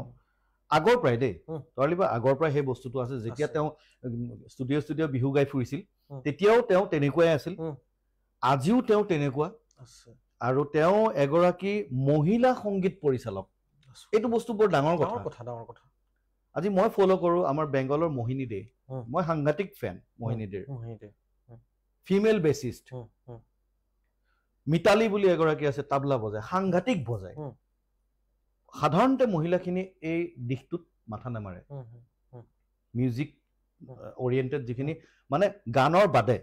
বাকীখিনি বস্তুত ইমান মাথা নামাৰে কিন্তু তৰালি বাক মই সেইটো কাৰণে মই বেছি শ্ৰদ্ধা কৰোঁ আজি যিটো থিয়েটাৰৰ যিখন কম্পিটিটিভ যিটো মানে হেৰি কম্পিটিশ্যন যিটো বেলেগ বেলেগ মিউজিক ময়ো কাম কৰিছোঁ থিয়েটাৰত আজি মই সময় দিব নোৱাৰোঁ কাৰণে মই থিয়েটাৰৰ পৰা আঁতৰি আহিলোঁ যি নহওক থিয়েটাৰত কাম কৰি খুব ভাল লাগে তো তৰালি বাৰ যিটো ডেডিকেশ্যন বা তৰালি বাৰ ওপৰত এজন প্ৰডিউচাৰৰ বা এক্টৰ এক্ট্ৰেছখিনিৰ যিটো আশা তেওঁৰ পৰা যে তৰালি শৰ্মাই মিউজিক কৰিব মানে নাটক ভাল হ'বই তাৰমানে নাটকত মাল মকৰা যি নাথাকক মিউজিক ভাল হ'বই গেৰাণ্টি তো সেইটো ডাঙৰ কথা এগৰাকী মহিলা হৈ থিয়েটাৰৰ বা চিনেমাৰ সংগীত পৰিচালনা কৰা কামটো তেওঁৰ টেকনিকেল জ্ঞানো আছে তাৰমানে আৰু তেওঁৰ মিউজিকৰ অকল কণ্ঠ নহয় তেওঁৰ অভাৰঅল এটা জ্ঞান লৈ পেলাই তেওঁ কাম কৰি আছে কাৰণে তেওঁ আজি ভাল reputed music director national award পোৱা এজন তেওঁ এগৰাকী তেওঁ সংগীত পৰিচালিকা হ'ব পাৰিছে গতিকে তৰালি বা অনন্য ইউনিক আৰু আমি যদি চাওঁ তেখেতৰ ড্ৰামাৰ যিটো মানে যিটো BGM নাটকৰ সংগীত আৰু বোলছবিৰ সংগীত আকাশ পাতাল পাৰ্থক্য আছে নৱপ্ৰজন্ম হয়তো নাজানে আমি তাচ্ছিল্য কৰা নাই ঠাট্টাও কৰা নাই কিন্তু ইয়াত গৱেষণা লাগিব অধ্যয়ন লাগিব নাটকৰ পোহৰৰ বহুত কথা আছে পোহৰৰ সতে কেৰেক্টাৰ সাইক্লোৰামা আছে মোক শিকাইছিলে অৰুণ দাই আমাৰ তেজপুৰ অৰুণ নাথ যে তো অৰুণ দাৰ পৰা শিকিছিলোঁ নাটকৰ মিউজিক কেনেকৈ কৰিব লাগে তেওঁৰ এখন স্কুল আছিলে ড্ৰামা স্কুল এতিয়াও আছে চাগে মইতো তেজপুৰৰ পৰা গুচি অহা বহু বছৰ হ'ল তেওঁৰ লগত মই 2খন নে 3খন নাটক কৰিছিলোঁ তেওঁৰ তাতে ৰিহাৰ্চেল হয় আৰু তেওঁ শিকাইছিলে যে মিউজিক মানে এনি টাইম বাজি থকাটো মিউজিক নকয় music is equal to sound plus silence that is music য'ত সাইলেন্স নাই অকল নইজ that is noise য'ত অকল বাজিয়ে আছে নইজ হৈ যায় এটা you should have to insert silence তুমি ইনচাৰ্ট কৰিবা সাইলেন্সৰ কিমান প্ৰয়োজনীয়তা আছে মই যেতিয়া তাৰপিছত যেতিয়া প্ৰফেশ্যনেলি মিউজিক কৰিব আহিলোঁ বেকগ্ৰাউণ্ড মিউজিকটো মোৰ চখ এনে মই ছিংগাৰ কিন্তু বেকগ্ৰাউণ্ড মিউজিকটো মোৰ চখ হয় মোৰ বিৰাট ভাল পাওঁ তাৰমানে কৰি সেইকাৰণে তৰালি বাৰ এইখিনি কথা মই ষ্টাডি কৰিছোঁ বা দেখিছোঁ কেনেকৈ এজনী মাইকী মানুহ ছোৱালী মানুহ বেলেগেতো পৰা নাই ভিতালী বাইতো পৰা নাই বুজা নাই হুম, হুম, মই চিন্তা কৰিছিলো হুম। ভিতালী বাইতো কৰা নাই তাইনো কি দৰকাৰ পৰিছে কৰিবলৈ নহয় তেওঁ জানে হুম। ঘৰত এই বস্তুটো পাইছিল হুম। দেখিছে দেখিছে দেউতাকহঁতৰ যিটো গ্ৰুপ আছিলে হুম, হুম। প্ৰভাত শৰ্মা ছাৰহঁতৰ যিটো গ্ৰুপ আছিলে গ্ৰন্থৰ বৰ্ণে গোটেই এনেকুৱা আছে। হুম, যিটো গ্ৰুপ আছিল তো সেইবিলাক বস্তুৰ পৰা তেওঁৰ সেই বস্তুবোৰ লৈ লৈ লৈ প্লাছ তেওঁৰ স্বামী জিন্তু দা হুম, হুম, জিন্তু দা এজন ভাল মিউজিচিয়ান ভাল মিউজিক ডাইৰেক্টৰ ভাল চাউণ্ড ইঞ্জিনিয়াৰ তো গোটেইখিনি বস্তু তেওঁ পাই গ'ল হুম। পাই পেলাই তেওঁৰ যিটো আউটপুট দিছে এই আউটপুটটো ৰাইজে লৈ ল'লে বা চলি গ'ল আৰু সেইখিনিত মানে যথেষ্ট তেওঁৰ হেৰি আছে মানে কি বুলি ক'ম ষ্টাডি আছে সাধনা আছে বহুত সাধনা আছে বহুত সাধনা আছে বিচাৰিম তৰালী বা আপুনিও যদি চাই আছে এই সাধনা অব্যাহত ৰাখক আৰু বিচাৰিম আপোনাৰ পৰা কাম লাগে আমাক দিয়ক ভাল ভাল গীত দিয়ক ভাল ভাল প্ৰডাক্ট দিয়ক যাতে নৱপ্ৰজন্মই আপোনাক লৈ আজি যেনেকৈ আমি গৌৰৱান্বিত হৈছোঁ আপোনাক লৈ ভৱিষ্যতলৈ আপোনাক লৈ আমি গৌৰৱ কৰিব পাৰোঁ যি হওক ঋতুদা আজি কিন্তু আপোনাৰ পৰা বিদায় মাগিব লাগিব কিন্তু আজি ঋতুদাক দেখিলে বা কথা পাতিলো ফেচবুকত যিদৰে একদম তৰ্জনী মাৰি থাকে আচলতে মানুহজন তেনেকুৱা নহয় ভুল দেখিলে আঙুলিয়াই দিব আমিও বিচাৰো ঋতুদা যে ভুল দেখুৱালে দেখিলে আপুনি আঙুলিয়াই দিব কাৰণ এতিয়া বৰ্তমান সময়ত দেখুৱাই দিয়া মানুহৰ অভাৱ সেইটো হয় দেখুৱাই দিয়া মানুহৰ অভাৱ মই একচুৱেলি চিনিয়ৰ হ'ব নোখোজো প্ৰথম কথা হৈছে মই সদায় লাৰ্ণাৰ ফেজতে থাকিব বিচাৰোঁ আৰু কিন্তু তথাপি লাৰ্ণাৰ হিচাপেও আমি চব একে বুলিয়ে ভাবি লওঁ দেই মই কেতিয়াও মই মোৰ পিছৰ জেনেৰেশ্যনটোৰ লগত মই ইমানেই ক্ল'জ বা ইমান মোৰ ফ্ৰেণ্ডলি সিহঁতৰ লগত নতুন যিখিনি ল'ৰা আছে মোতকৈ 20-22 বছৰ সৰু কিন্তু আমি ইমানেই ফ্ৰেণ্ডলি তুমি দেখিলে আচৰিত হৈ যাবা মই সিহঁতৰ পৰা শিকোঁ এইটো কেনেকৈ কৰিলে চাওঁ মোক দেখাচোন এইটো বস্তু দেখা মই শিকোঁ সিহঁতৰ পৰা তো সেই বস্তুটো মানে ভুল কৰিলেও কওঁ এই বেয়া কৰিলে দিয়ে সেইটোৱে লাগে সিহঁতেও কেতিয়াবা কয় এইটো বেয়া হৈছে এইটো ভুল হৈছে এনেকৈ নহয় এনেকৈ গাওক আজি মই এতিয়া গান কৰি আছোঁ মোতকৈ সৰু ভাই এজনে মোক কৈ এইখিনিতে এনেকুৱা কৰকচোন মই ফ'ল' কৰিছোঁ আৰু মই লাৰ্ণাৰ মানে মই সদায় লাৰ্ণাৰে হৈ থাকিব বিচাৰোঁ সেইটোৱে কথা যিয়ে হওক সেয়া এই যি আপোনাৰ আদৰ্শ সেই আদৰ্শত মই সঁচাকৈ অনুপ্ৰাণিত হৈছোঁ কোনো তৈলমৰ্দন কৰা নাই কাৰণ এনেকুৱা ময়ো আদৰ্শ নকৰোঁ লাগিব সেইটো মই নকৰোঁ সেইটো কথা কাকো নহয় নকৰোঁ মই গতিকে সুন্দৰ জয় হ'ব লাগে যিহেতু আমি সকলো সুন্দৰৰ সেনানী সেইটোৱে যিয়ে হওক ঋতুদা বিদায় মাগিব লাগিব কিন্তু বিদায় মগাৰ আগতে যদি সুধা কণ্ঠৰ এটি গীত আপোনাৰ কণ্ঠত নুশুনো দৰ্শকসকলে মোক গালি পাৰিব আৰু যিসকল মানে মোক কৈছে যে একদম দেই ঋতু অমুক কিন্তু এনেকুৱা মোক কৈ থৈছে বহুতে গতিকে এটি আপোনাৰ প্ৰিয় গীত যিটো গীত সুধা কণ্ঠৰ আপুনি বৰকে অকলে থাকিলেও গুণগুণাই অৱসাদত পৰিলেও আপুনি সেই গীতটি গুণগুণাই সেই গীতটি আপোনাৰ পৰা মই তেখেতৰ এনেই প্ৰায়খিনি গানে মই গাই দিব পাৰোঁ কিন্তু তেওঁৰ গান গাবলৈ সঁচাকৈ ভয় লাগে তেওঁৰ কণ্ঠবিন্যাস সেয়া আমাৰ নাই তো মই মোৰ কণ্ঠত গালে মানুহে ভাল নাপাবও পাৰে যি নহওক এটা গান সদায় কম্পিটিশ্যনত মই গাইছিলোঁ বহুত ভূপেন্দ্ৰ সংগীতৰ আমি প্ৰতিযোগিতা বহুত কৰিছোঁ তো এটা গান গাওঁ আৰু মই ফাৰ্ষ্ট প্ৰাইজ পাওঁ সেইটোকে অকণমান শুনাই দিছোঁ দেই তুমিয়ে মোৰ কল্পনাৰে হৰিণী নয়না তুমিয়ে মোৰ জীৱনৰে মধুৰ আলপনা তোমাৰ বাবেই মোৰ এই সুৰৰ কটনা মোৰ চনা তুমি জানানে নে জানা তুমি জানানে নে জানা তুমিয়ে মোৰ কল্পনাৰে হৰিণী নয়না তুমিয়ে মোৰ জীৱনৰে মধুৰ আলপনা কিছুখিনি নাগাওঁ দীঘলীয়া হৈ যাব খুবেই মানে মই এই গীতটি যেতিয়াই ফিল কৰোঁ ইমান ধুনীয়াকৈ এটা কেনভাছ এখন দেখোঁ আৰু সেই কেনভাছখনত মই দেখোঁ যে কিমান ধুনীয়াকৈ কল্পনা কৰি প্ৰতিটো শব্দ তাৰ লগতে কি লাগে জানা নাই গানটো বহু বছৰ গোৱাৰ পিছত মই ভাবিছোঁ মই প্ৰথম ভাবিছোঁ এইটো ৰোমেণ্টিক গান প্ৰেয়সীক লৈ গাইছে পিছতহে বুজি পাইছোঁ নহয় প্ৰেয়সীজনী বেলেগ কোনো নহয় ভাৰতৰে পূৰ্বাকাশৰ জেউতি তুমি ন সূৰুজৰ তোমাৰ পোহৰ অবিহনে বৃথা পৰিকল্পনা তুমি জানানে নে জানা তাৰমানে অসমখনৰ কথা এয়া আছিল ভূপেন হাজৰিকা কি ক'ম যি হওক ঋতুদা আপোনালোক কথা পাতিলো বহু কথা পাতিলো কিন্তু বহু কথা থাকি গ'ল পৰৱৰ্তী সময়ত আমি আকৌ আপোনাৰ ওচৰত যাম আপোনাৰ পৰা বহু কথা জানিবলগীয়া আছে সমল আছে আপোনাৰ ওচৰত আৰু খুদক শেষত আজিৰ এই অনুষ্ঠানটোত কাৰেণ্ট এণ্ড অসমৰ আজিৰ এই বিশেষ অনুষ্ঠানত আপোনাৰ অনুভৱ আৰু আমি বিশেষ কাৰেণ্ট এণ্ড অসমৰ ওচৰতো বহুতে একদম কেতিয়াবা জ্বলি পকি থাকে আমি বিশেষকৈ সাংস্কৃতিক দিশতে হওক যিকোনো সামাজিক দিশত আমি মাতি আহিছো চেষ্টা কৰি আহিছো মই জানো মই দুটা লাইন ক'ব বিচাৰিম ডেফিনেটলি মই যেতিয়াৰ পৰা দেখিছো ফেচবুকতে চাওঁ বাৰু কাৰেণ্ট ট্ৰেণ্ড আছাম বুলি মই সঁচা কথা কৈছো মই ভাবিছিলো এইটো কোনোবা বাংলাদেশী চেনেল একদম ফেক্ট কথা কৈ আছো মই তোমাক সেইকাৰণে মই আহি পেলাই সুধিছিলো কিয় কিছুমান এনেকুৱা ধৰণৰ দিশত ইমান বিশদভাৱে আৰু ইমান সবলভাৱে যুক্তি দাঙি ধৰা আৰু শুদ্ধ যুক্তি দাঙি ধৰা সোঁতৰ বিপৰীতে আকৌ দেই সোঁতৰ বিপৰীতে যাবলৈ চবেই সাহস নকৰে আৰু গ'লেও কিবা কিবিকে যায় কিন্তু কাৰেণ্ট ট্ৰেণ্ড আছামৰ পোষ্টবিলাক মই যিমানখিনি দেখিছো বা চাইছো ফ'ল' কৰিছো যিমান দেখিছো আৰু চব নহয় যিখিনি চকুৰ আগত পৰে বা এনেকে কৈ দিছে এনেকে লিখি দিছে এইটো কোন হয় এইটো এণ্টি পাৰ্টি কিন্তু নহয় এণ্টি পাৰ্টি বুলি নহয় আমাক সমালোচকো লাগে প্ৰশংসকো লাগিব প্ৰশংসাটো চবেই কৰে সমালোচনা শুদ্ধ সমালোচনা সুস্থ সমালোচনা বহুত প্ৰয়োজন আৰু সেইটো শুদ্ধ দিশত লৈ গৈ প্ৰপাৰ তথ্যৰ সৈতে উইথ ৰাইট ইনফৰমেশ্যন দিয়াটো বহুত ডাঙৰ কাম যিটো কাৰেণ্ট ট্ৰেণ্ড আছামে কৰি আছে আৰু সেইটো কাৰণে মই তোমালোক সকলোকে ধন্যবাদ আৰু মানে অভিনন্দন জনাইছোঁ বহুত ভাল কাম কৰি আছে আৰু আগুৱাই যাওক আৰু ৰাইজে চাওক আৰু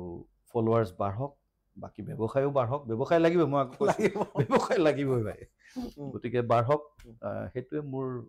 ভাল লাগিছে আজি খুব ভাল লাগিলে কথা পাতি ধন্যবাদ ঋতুদা আমাৰ আমন্ত্ৰণ ৰক্ষা কৰি আপুনি আহিলে প্ৰিয় দৰ্শক এয়া আছিল ঋতু বিকাশ যি ঋতু বিকাশে মই পুনৰবাৰ কৈছোঁ কক্ষচুত হোৱা নাই কক্ষৰ পৰা নাই নিজৰ কক্ষত তেখেতে আজিও প্ৰদক্ষিণ কৰি আছে কিহৰ প্ৰদক্ষিণ কৰি আছে সুন্দৰৰ প্ৰদক্ষিণ কৰি আছে সুন্দৰৰ সেনানী তেখেত যি হওক এনেধৰণৰ অনুষ্ঠান চাই থাকিবলৈ বিশেষকৈ এই ক্লাষ্টিক অনুষ্ঠানত আমি পুনৰ এগৰাকী অতিথিক আমন্ত্ৰণ কৰিম কিছু আলোচনা কৰিম ভাল দিশ বেয়া দিশ সকলো আলোচনা কৰিম কিন্তু তাৰ ইয়াৰ বাবে আমাক আপোনালোকৰ সঁহাৰি লাগিব সঁহাৰি কিদৰে আপোনালোকে কেৱল চাই থাকিব লাগিব কাৰেণ্ট এণ্ড আছাম লগতে current and any current and plus আৰু লগতে নাপাহৰিব আমি কেবলত উপলব্ধ GTPL 977 জিঅ' প্লেটফৰ্মত উপলব্ধ লগতে ইউটিউব ইনষ্টাগ্ৰামটো আছে গতিকে সকলোতে আমি উপলব্ধ কেৱল আপোনালোকৰ আশীৰ্বাদ আৰু আপোনালোকে আমাক প্ৰেৰণা যোগাই থাকিব কেৱল আৰু কেৱল সেই প্ৰেৰণা পাম আপোনালোকৰ সঁহাৰিৰে তেতিয়ালৈ চাই থাকিব কাৰেণ্ট এণ্ড আছাম